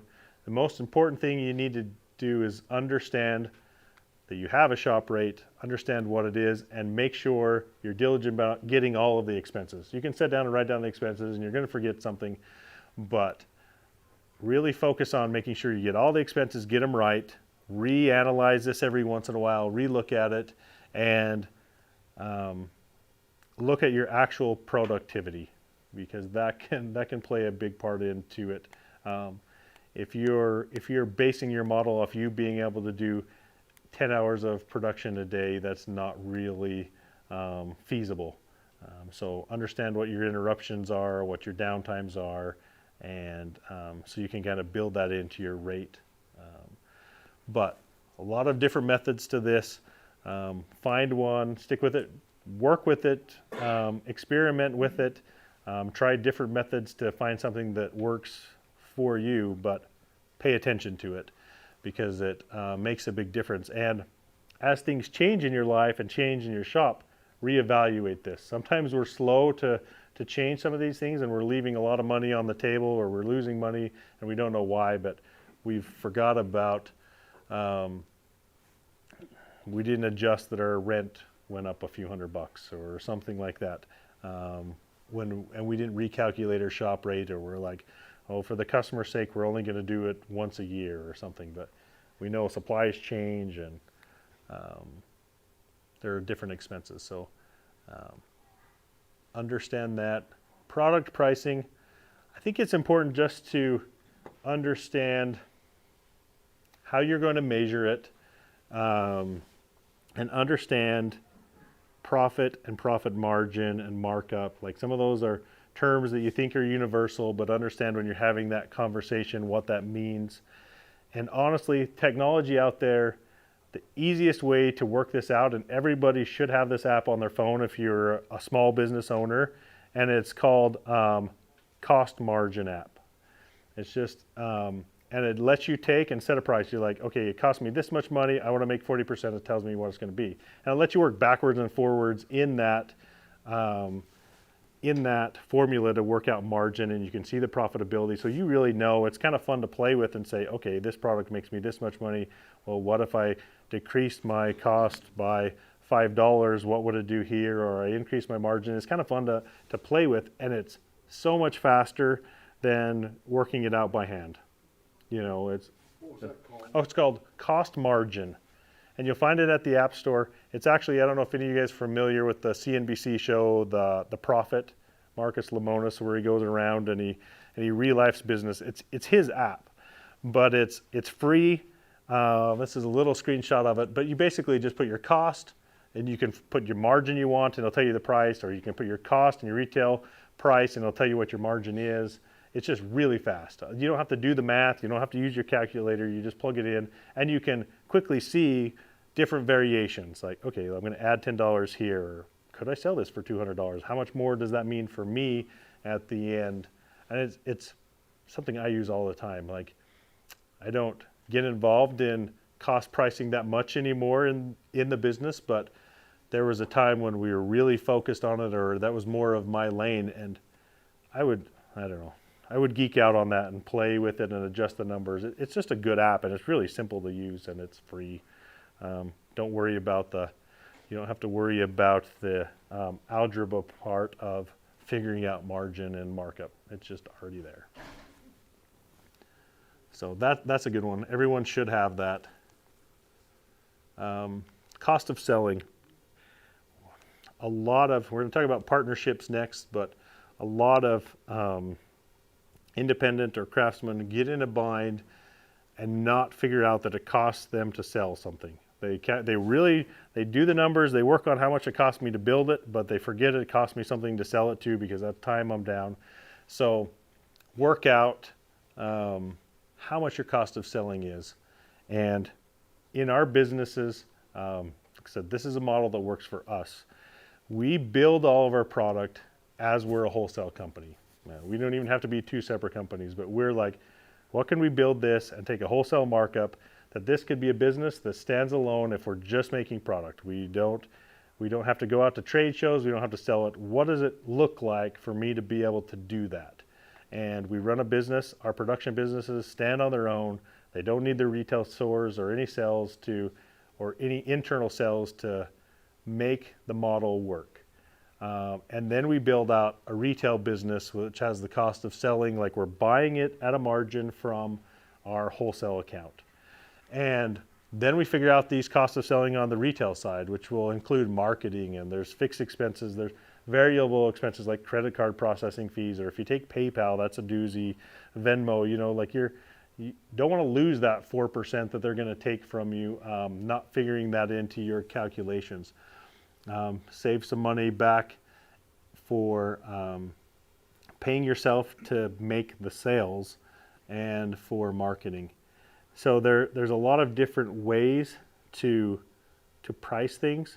We found something that worked for us, and some businesses it doesn't work for, but that's a model that made sense to us as we grew and gave us options. That way, if we get a product line that maybe we produce at more capacity than we can sell, it's easy for us to get a home for it.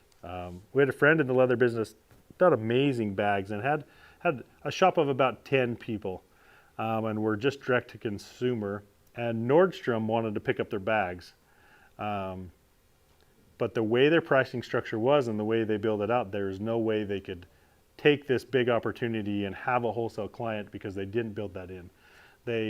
They would have had to alienate their customers because it was priced too low, where if they would have established just a little bit higher to start, probably still would have had the same retail customer base, and then could have sold their stuff to Nordstrom, had that exposure, and still sold at the same price competing against Nordstrom. But they weren't able to do that because that model was off. Like they didn't really ever think about, hey, what if I create something that's really cool and somebody else wants it? Can I sell it to them for the price that I'm selling it for, and they'll still make enough money to make all of this work? And if they can't, you probably should look at that too, because you're not able to scale and make that work either. So you've got to kind of think about past that, think toward your BHAG and your big goal and what that looks like. If it really looks like getting your brand out there and your name out there and having your product in other stores, you need to build that into your pricing to start. It's really hard to shift and adjust once you've established something, you've got core clients, and even if it's something like we're building a belt or a wallet and I've got to jump 20%. Your core clients may notice, and they're connected to you because you have that relationship and they're really buying into you at first, and they would have bought into you at 20% more to start, but now they're going to feel jaded, like, oh, well, Mr. Big Time jumped up his price. So just really work that into your model. At least that's been successful for us. And then we know that they stand on their own feet. If our production shop can't stand on its own feet without help from its retail, we know we have a problem. And if retail depends on taking advantage of our wholesale part of the company to stand on its own 2 feet, then we have a problem. We don't have a model that's going to work. So as you grow and you grow past just going to trade shows and Etsy and like, hey, I have something cool. What if I hired somebody and I got a few people and we got these in stores and wholesale was an option? If you weren't forward thinking enough of that, you're going to have a problem. And so be conscious of the actual cost of selling. And that's one thing as craftsmen we don't look at that often. We look at the stuff we know and we're comfortable with. How much our product costs? Let's get the best deal on that. Then what equipment makes it faster? But we don't think of like, okay, how much does it cost us to actually sell and serve this stuff? And what if we wanted a storefront? How does that play into it? If we want to grow, I have aspirations of having a shop on Main Street or in a mall or whatever. It's way easier to start out with that model in mind than to try to catch up, because that gets really hard. Last thing I want to talk about, I'm going to give a plug for Traction. Anybody who's growing a business is really designed for businesses that are about, we'll say 10 employees plus. But it's a good thing to read, and they have some good information in it. And I really like how they go through their section of scorecard, which is KPIs. And we all should have stuff in our shops, some metrics that we measure that help us understand where we're at and give us things to work on. I think that's important. A part of being on a mission and being goal focused is we have that information in front of us. And this is a great read, a great system. It creates the EOS system, which is Entrepreneurial Operating System. And it's something that the last 3 years we've ran our business on. There's implementers that can come and help you implement it. We self-implemented. But there's growing a business, they have some really good structured things that help every business grow. So it's a good read. I would read it or listen to it, and it'll spark some ideas. Now, when you adopt something like that, I would suggest give the whole approach a try. Sometimes we look at these things, we try to just pick out one thing that sounds good, but maybe one part of the system doesn't work. It needs all of it to work together. So if you are going to adopt something like this, or scaling up as another good system, or a business book that you've probably seen that's along the same lines, it probably has a little better financial component than Traction. But my suggestion would be just do the system first and then start tweaking. Like, figure out how to run it and then add your own nuances to it afterwards. But I really like when they talk about their scorecard, and the 7 truths that you need to ingrain in yourself and believe in order for this to work. Because if you're like, oh yeah, scorecard, it'd be good to look at numbers. But if you really don't believe what gets measured gets done, managing metrics saves time, The scorecard gives you a pulse on and your ability to predict. You must inspect what you expect. You can have accountability in a culture that is high trust and healthy. And the scorecard requires hard work, discipline, and consistency to manage, but it's worth it. And one person, in the latter case, one person owns it. One person is responsible for it. And I think when you can commit, it's a big commitment. Like those are a lot of things that takes time, that takes effort. But when you really start picking a few things in your business that you're going to start measuring and setting benchmarks to and working to increase and to hit, it'll change the way that you do business. It'll change the way that you make decisions. So I'd find those things in your business. And it could be margin. It could just be how much money are we making per each product, or how many widgets am I producing today? Like there's a lot of variables. One thing that we make sure in our organization that we measure we review it every week as a leadership team. We meet together every Thursday and we go over every department's scorecard. And their scorecard is anywhere from 5 to 15. 15 numbers is pretty high, but we do have one with a lot of variables. And someone on the leadership team is accountable for some of those numbers. And they report them out. And they drive it and make sure that their department's hitting their metrics. And that there's a goal. So it's not like we're just like, oh, it was 2, it was 3, it was 5. Like we have a target established and that's what we're working toward. And if we're not hitting that goal, we evaluate it. And I think that's important. And all of us can start somewhere with picking that thing that we deem is the most important thing that we should be working on, and just start watching that. If you really just start watching how much I'm producing, or if you want a marketing initiative and you're like, how much interaction am I getting, or posts, or like whatever you're gonna measure, just stick with it and say like, I'm gonna stick with it at least 6 months and we're gonna improve on it. And then you're working every week to improve that number, and it'll drag the rest of your business with you. So I would say that's something valuable that usually comes later as a business grows, that if you're able to start with that mindset early, that will help you. Two last plugs on a couple resources that have been helpful to myself and our organization as we've grown. This was the book I was talking about, and they have an online class that you can take for like $99. And it really gives you a good basic understanding of business financials and not have to be an accountant. You know, we just went through a series to where all of our shop foremen took this class online. We broke it up into 6 weeks, about an hour each week. It was a little less than that, but it was good discussion. They learned a lot, understood more about business so that they can help make those decisions. The author is a pretty cool guy, built a pretty cool business. If you've seen the crazy rides at Disneyland and things like that, that's his business. Like they're an engineering company that build just crazy cool things.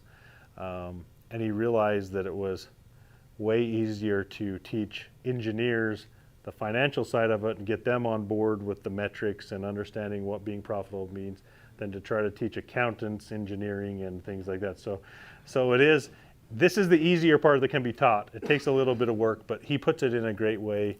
Goes over those income statement, balance sheet, cash flow statement. And there is that online course. If you just Google financial intelligence online course, you'll be able to find it. And $99 for a lifetime of access, something if you revisited once a year would be well worth your 5 or 6 hours to keep you up to date.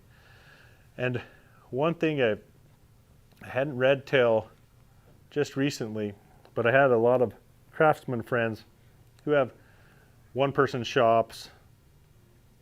This is their side hustle, or they have smaller shops, started talking about this book, and we had a conversation about it. And there's some really good principles for growing a business and watching your cash flow. Kind of make sure you have money at the end of the month, that you're spending your resources wisely. It's a good book. I would recommend it. It's a pretty easy read. It's an easy listen. It's called Profit First. And it really is a cash management system. It's not using established old school accounting principles, but it's I think he talks about his grandmother in the story, and she always had enough money for food. Maybe it was less some months than others, but when she got paid, she had all these envelopes, right? We put the food, the rent, the whatever, and she just used out of those envelopes, and she always had enough. Sometimes some months they didn't eat as well as other months, but it's a system similar to that, to where it sets up those envelopes for you so that when you take money in, you automatically put it in these envelopes so that you have money in the places you need. It's that basic principle, but shows you how to do that with different bank accounts and financial accounts that you can have and set up in your business to make sure your tax money's there and the business is actually paying for your taxes. You're not trying to come up with your taxes that are generated from the business, and that you have enough money for growth. And it's called profit first. So the first envelope you fill up is the money that you decide you want to make, no matter what it is. If it's 0.5% to start and you want to build up, but you're going to get disciplined in putting that. So I really like the concept. We took a couple of things out of that in the way we structure our tax savings and things like that. So I would say it's well worth the read. And Mike has some other books, toilet paper entrepreneur, and some things like that. And I think he even talks about he has a leather business too, so it's relatable. So it's a good read. It's a good resource that I think can be helpful. All right, any questions or comments or discussion on the numbers component of it? Like I said, I try to keep a high level view, but if there are any specific questions, we could run through them. Yep. I think the most important part is just be diligent about watching it, and you'll evolve what you're watching over time. It'll get better and better, but make a conscious effort to work on that side of your business. We hone the craft and the skill quite a bit. Carve out some time to increase your business acumen too. As businesses grow, and as you grow as craftspeople, a lot of times a way for growth is partnerships. The idea is, what would be a recipe for disaster or failure in a business? Anybody think of something in a partnership? Family, that's a good one. I hear that a lot. Not having the same goals. Yep, not being on the same page. Yep, that's important. All of those are challenging.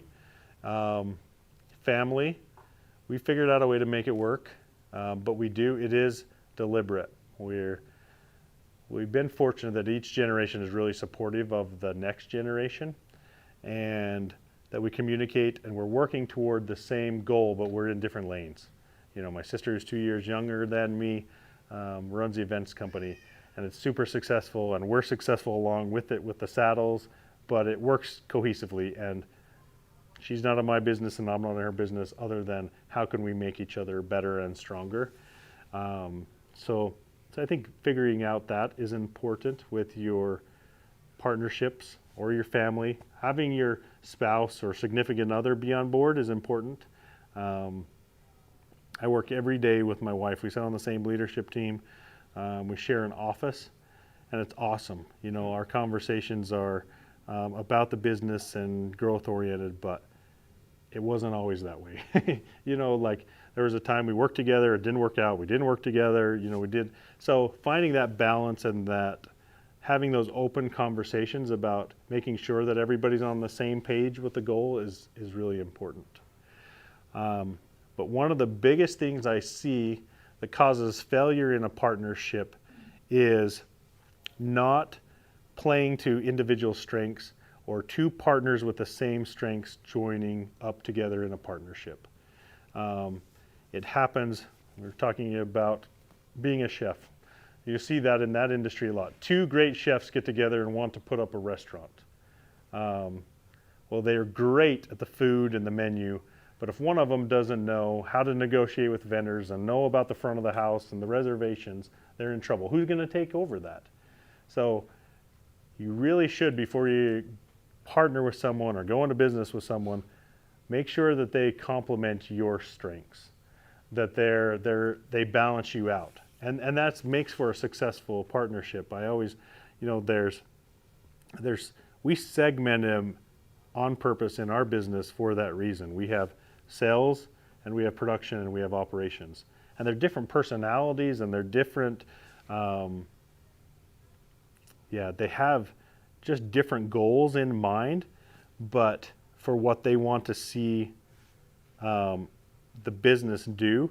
And we're able to take those three opinions and mesh them into something we can all get on the same page with and grow.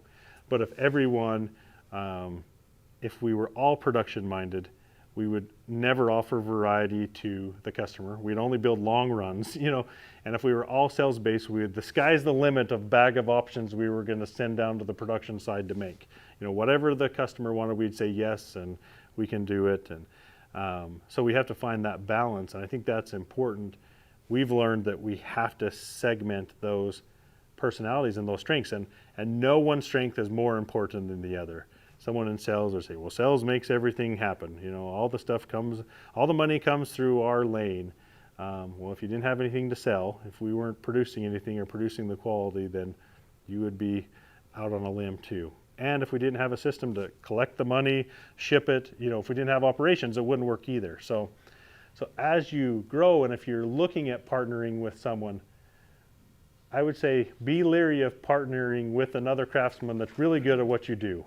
I don't think that's a good relationship unless you bring other people on that fulfill those roles, or somebody has that in their organization, and you want to, it's great and you guys design cool products and be together as craftsmen and do that part, but somebody else is handling the rest.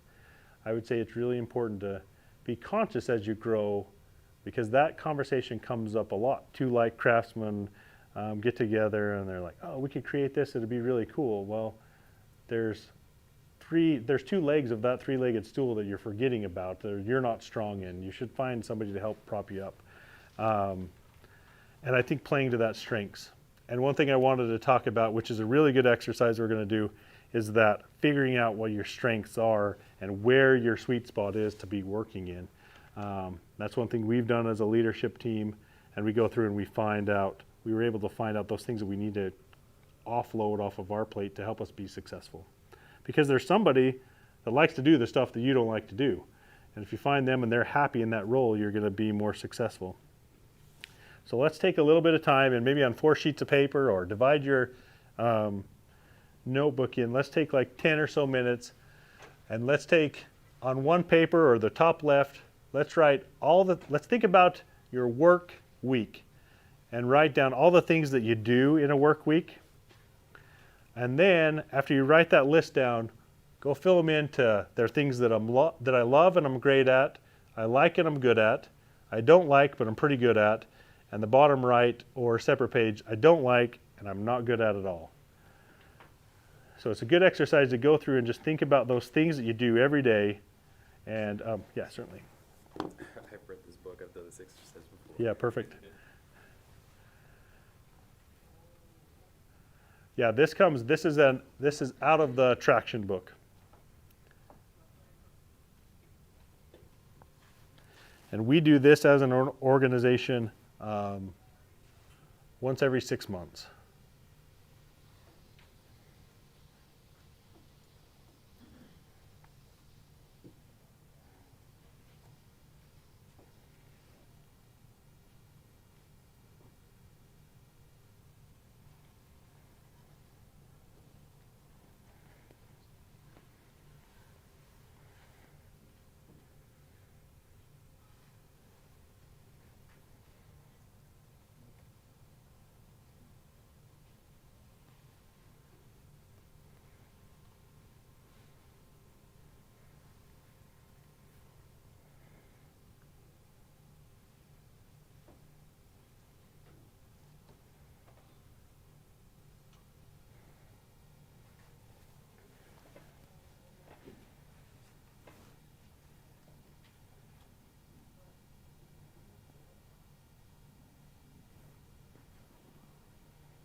On your own, there's some of those things that you could get an $18, $15 an hour virtual assistant to take care of some things, you know, that you can offload, because that is definitely not your sweet spot, and you don't want to be spending much time in the stuff you don't like to do and you're not very good at, because you're not serving yourself or the business by spending much time in that area. Now, I'll say most of us live in the world of we don't really like it, but we're pretty good at it. I think that we spend a lot of time there. So after you clean up the I don't like it and I'm not very good at it, because that's a detriment to you, start working on finding someone to help you with, or delegate or hire the stuff that you don't like but you're pretty good at. And if you start focusing on the stuff that you like and you're good at, and you can start working most of your time in the stuff that you love and you're great at, you're going to be super successful. And that's not easy. You know, we're overprotective, we micromanage, people can only do it as well as us, and that's just part of it. But there are so many convenient ways to offload pretty inexpensively some of that tedious work that gets in our way of helping us grow our business. And I think that's spend some time doing these exercises and diligently work to start working in your sweet spot. Doing those things that you love to do and you're great at, and you're going to be more successful. But it's a good exercise, good book. Spend some time there. We're going to jump just quickly. You know, we could, and maybe next year we'll have Tegan in the back lead this conversation, but we can have a whole branding and marketing conversation, and that's different for everyone, and we're all in a different situation with how much we use social media, how important it is, what kind of message are we trying to get across. There's so many nuances with our business, and we have a pretty specific product, and I'm sure you guys are a lot the same.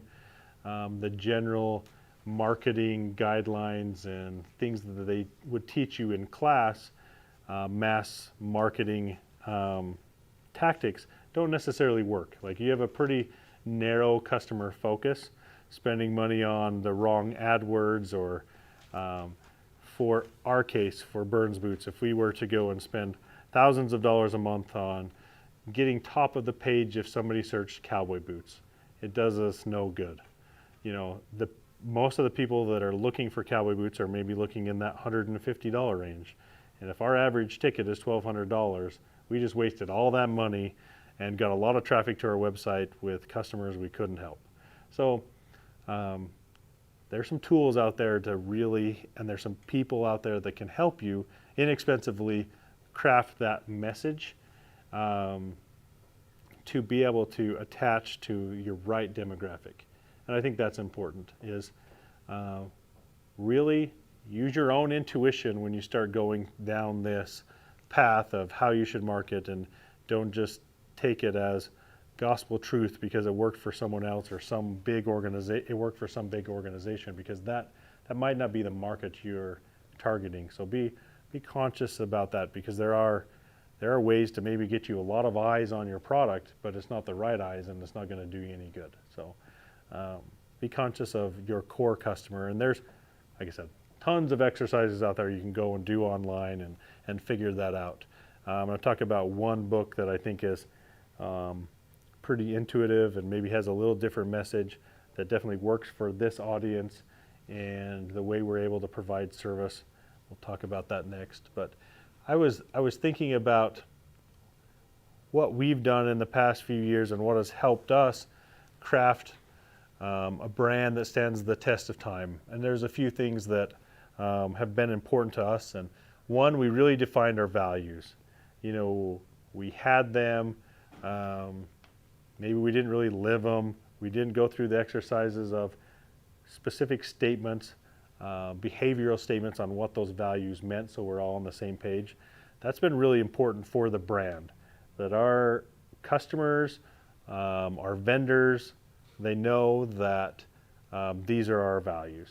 You know, we practice gratitude, so we'll send our vendors and our suppliers, we'll buy their whole production crew lunch when they deliver for us big time, and we appreciate it when they do things like that for us. So we know we have that relationship, and they know where we stand on our values, and we know where they stand, and we work with people that we're compatible with.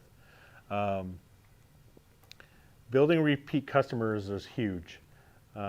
Spending time developing those relationships and making that experience great for your customer. Sometimes we get caught up in the next. It's really fun to ring the register, right? Like to go to one show to another show to another show, and all of a sudden we pile up all these transactions and sales, but we've forgot about servicing everybody in between. And then when we have a downturn or the sales are slow, and then we go and try to harvest from those seeds we didn't nurture along the way, it becomes more difficult. But if we need to go back to that well and we've serviced them and we need to get some sales this month to keep our business afloat, but we have those people that are our fans that we can call and offer them something, it makes it a lot easier. But if we get caught up in just the next sale, we forget about that service, it makes it hard to go back to that well when you really need to. And we're all going to have that time in our business where we have a pandemic, right? Where storefronts aren't open. We need to reach out and contact our customers. If we haven't been fostering those relationships and building those relationships, it's hard to go to that well when so many other people are pulling for their time and their money. Commit to authentic, original product rather than jumping on a bandwagon with every new trend. I think it's important for a brand to be its brand, not to bounce and copy every trend that flows, because there's always going to be someone that can figure out how to do it cheaper and faster. Like stay true to what you're doing. No sense, like you should know what your competition's doing, but there's no sense trolling Instagram and copying people's ideas and things like that. Really build a core product that you're proud about, that's authentic to you, and people will attach to it, and the right people will attach to it.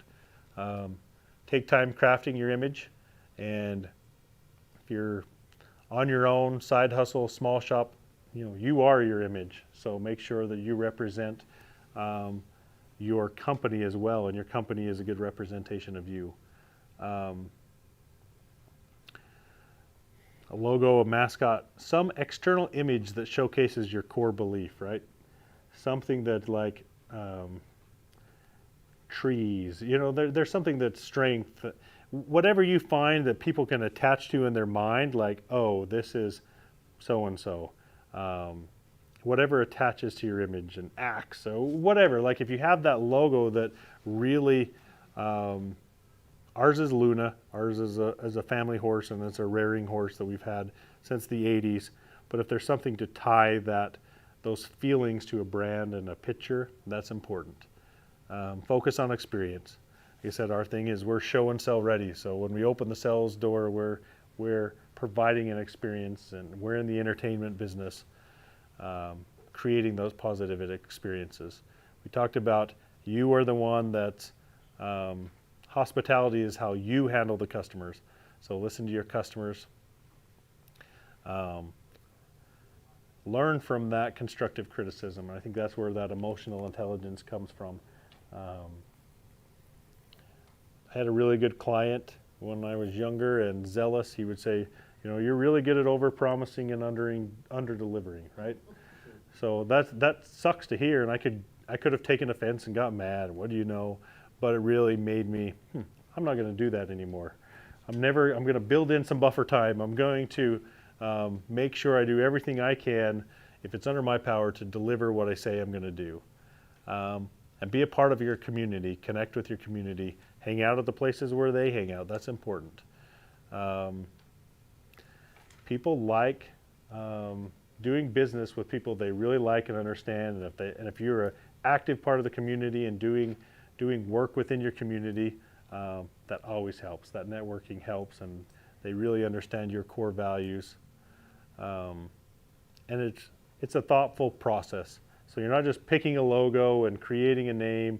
Like, be thoughtful about what you want your brand to represent, and how it's a good representation of you, and that will will carry forward. It's it's a fun exercise to do, to really think about your brand and what do I want to be synonymous with and be known for, and create that total brand image.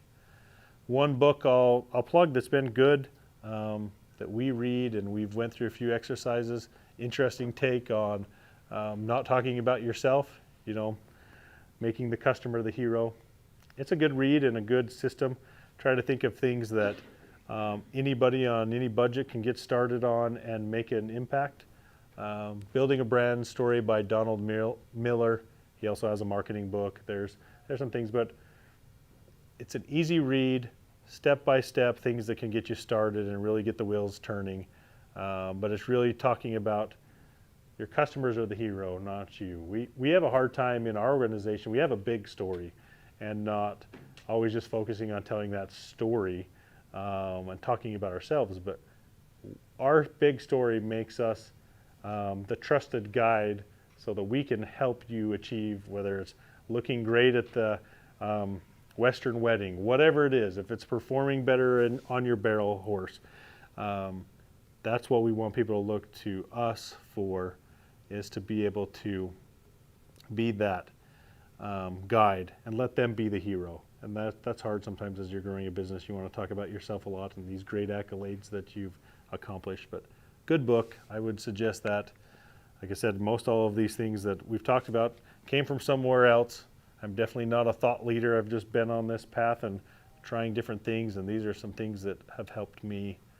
And the one thing I want to talk about, so my great-grandfather always used this saying as well, and my mom uses it all the time. And if you're not green and growing, you're ripe and rotting. And that really just talks about that continual development. We recognize it in our company as striving to be an expert. And there's so many things that you can do to get better, to be green and growing. As a company, as a person, we talked a little bit about continual education, and there's so much out there that's free, right? You can start and pick up and learn anything that's free. And then there's some really quality things that you can pay a little bit, pay $50 a month for. But just taking and carving out that, probably the most valuable thing that you can do is carve out some of that time to really continually learn and keep getting better. And that's one of the premise for Illum Atelier, which is to shed light, from all these master craftsmen that we're putting together in this online learning platform that are able to share their information and share their knowledge with everyone.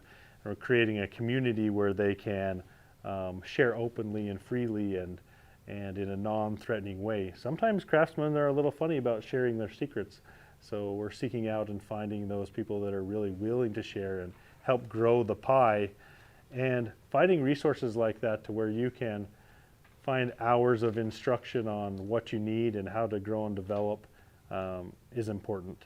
So I would say one of the biggest, one thing that can hold you back is not working on yourself. Like, spend as much time, if you have a new machine you want to buy, I need a new sewing machine, or I want a bell skive or something like that. Make sure you're putting as much back into yourself, the person that's going to be operating the tool, as the tool. So it's really important to spend that time with that personal development and developing yourself. That's you can gain the most leverage out of that dollar and that time spent, way more than a piece of equipment. So make sure that that's part of your routine. It's always fun to go shopping out here and find the cool new things and equipment that's going to make me better, but make sure that the engine's getting a tune-up too. Make sure that you're working on yourself and not just relying on the swivel knife to take care of it. I mean, we're in the barrel racing world, so we see it all the time. It's always the bit's fault, right? Like, we need a new bit or we need a new saddle. Well, maybe it's the jockey. So really spend, if you're not green and growing, you're ripe and rotting. Continual education. Find a group of like-minded people that you can bounce ideas off, and find a way to serve in your community. I think that's a part of growing. When you're ever down on something or you're struggling, If you find somebody to serve or help out or be a part of that community or help lift somebody else up, it's amazing what it does. It does for yourself.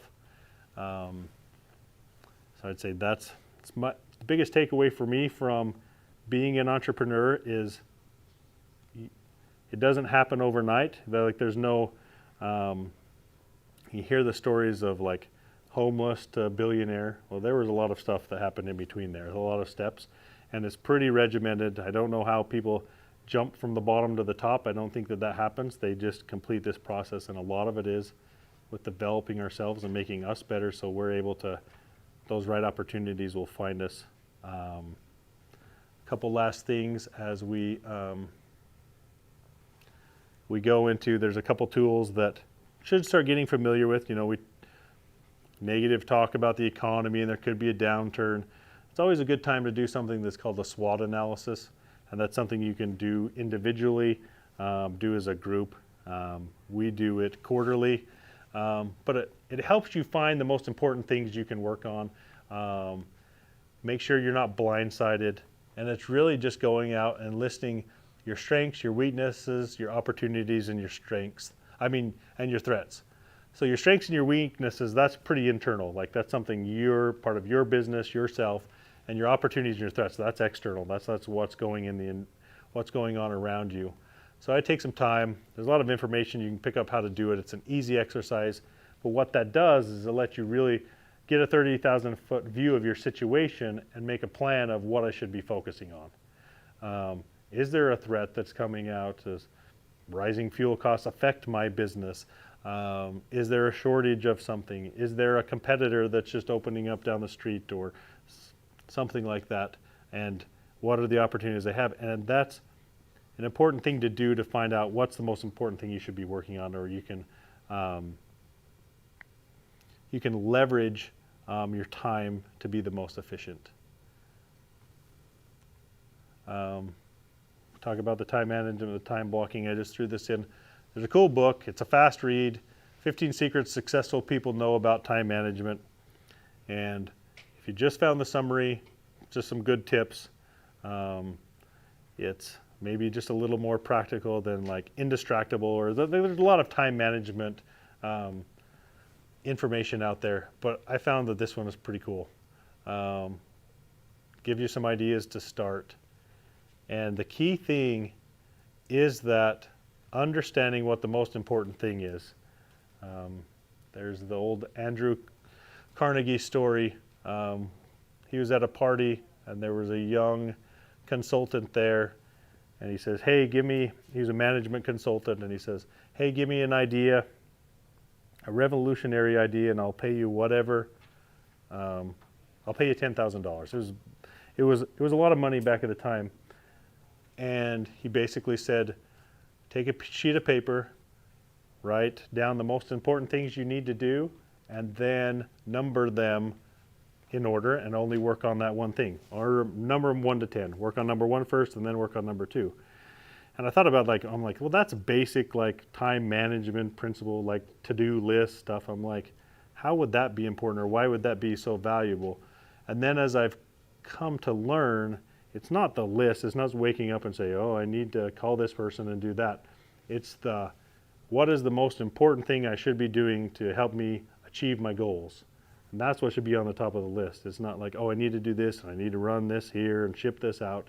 It's what is the most important thing I can be doing to achieve my goals, and what's the most important thing that I should accomplish to further me toward that goal. And that's the important part. Is to-do lists are great, and we can probably check off all those boxes, and we'll make sure we pick up the kids from school on time and get the packages shipped out.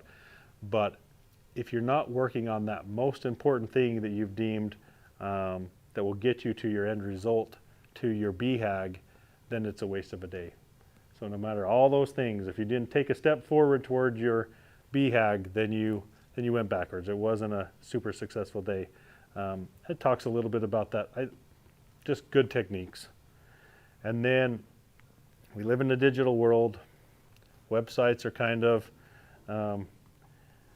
there's a lot of other shopping mediums out there. You don't have to have a website for people to buy on. You can buy through social platforms. Websites a lot of time are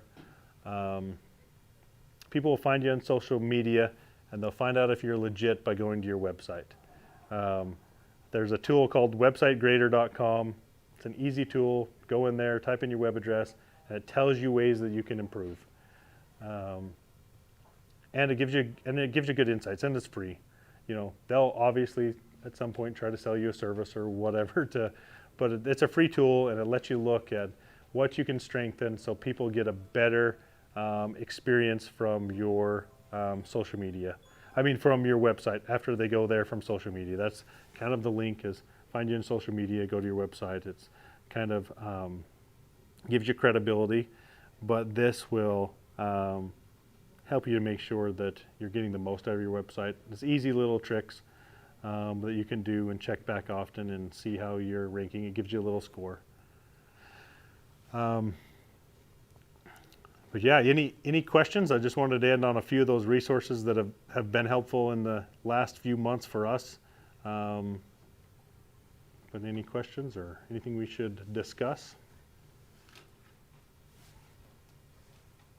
Go ahead. So you talked that I had a product I sold all over the world for several years. Mhm. I've been out of it for a while. At the time I did it, I was using PayPal, and I noticed and I can't stop it since, but I've noticed you really cringed when you said PayPal. Who's a good, where's a good place? What would your recommendation be for a place to use as a payment company? Yeah, that's challenging. So there's a lot of, a relationship is good on this one, right? PayPal is easy and convenient, right? So you probably have to use them because the world is used to that and Venmo, but they just charge so much more. Like it's a percent and a half more across the board. So if we're ringing up things, we use PayPal, but if we're ringing up things through point of sale transaction, or we determine how the card goes through, we have a local relationship with Select Bank Card Services or through USAE Pay, and that's really tied into our bank. So we have an established relationship with the bank. They want to get as much money in their account as possible, more deposits. So we're able to negotiate a really good rate with them. So I would go with your local bank and say, hey, what do you guys offer? And they're going to go to bat for you on the processor part. Because it's died down, but that financial services business, there were a lot of people wanting to sell you credit card terminals and things like that for a long time, saying I can get you a better rate. But evaluating it and talking with someone that your local bank has a relationship, sometimes you can leverage that relationship with the bank and get a good rate. So our good rate comes from a referral from our local bank. And it happens to be Select Bank Card Services. But there are a lot of them out there that are in that realm. Now, they're all pretty close. I mean, within 1% or 2%, you don't want to get any super high ones, but that couple percent makes a big difference over the lifetime of a business. So that's what we did and had good luck with. And we still evaluate it. It's time consuming because you got to compare statements. But when somebody comes in with an offer, we look at it, and then we'll go back to our bank and say, hey, what about this? And maybe it's all smoke, right? Maybe they're like, well, they didn't really tell you about this, and so then we can have a dialogue. But it is, as a business grows, it is important. But make sure you build that in, because sometimes people don't forget how much PayPal's charging for things, or if you're selling something on eBay or whatever. You know, all those things that take away, make sure you have that built in. Feedback? Yes. For a gray-haired couple guys like us, just a black and white single page for each slide would be fantastic. Perfect. And easier. It would, and it would be, you could get a lot more going back and looking at that based on your notes. Yeah, perfect. Just nothing expensive, but I know it's all time. Yeah, no, thank you. Okay. Yeah, perfect. Any other feedback? That's what I love to hear. Like I said, I'm no thought leader by any means, but I just like to share and get feedback. That's all part of our growing. Do what? Influencer is the word today. Oh, is that? Yeah, that's not me either. I appreciate this. Look forward to seeing you next year. Yeah, thank you. Yeah, thanks everyone. Enjoy the show. little plug for Illum. Swing by that booth and check that out, because it's a good learning platform that this class will actually live on there to anyone that's on the platform. And there's just a ton of other great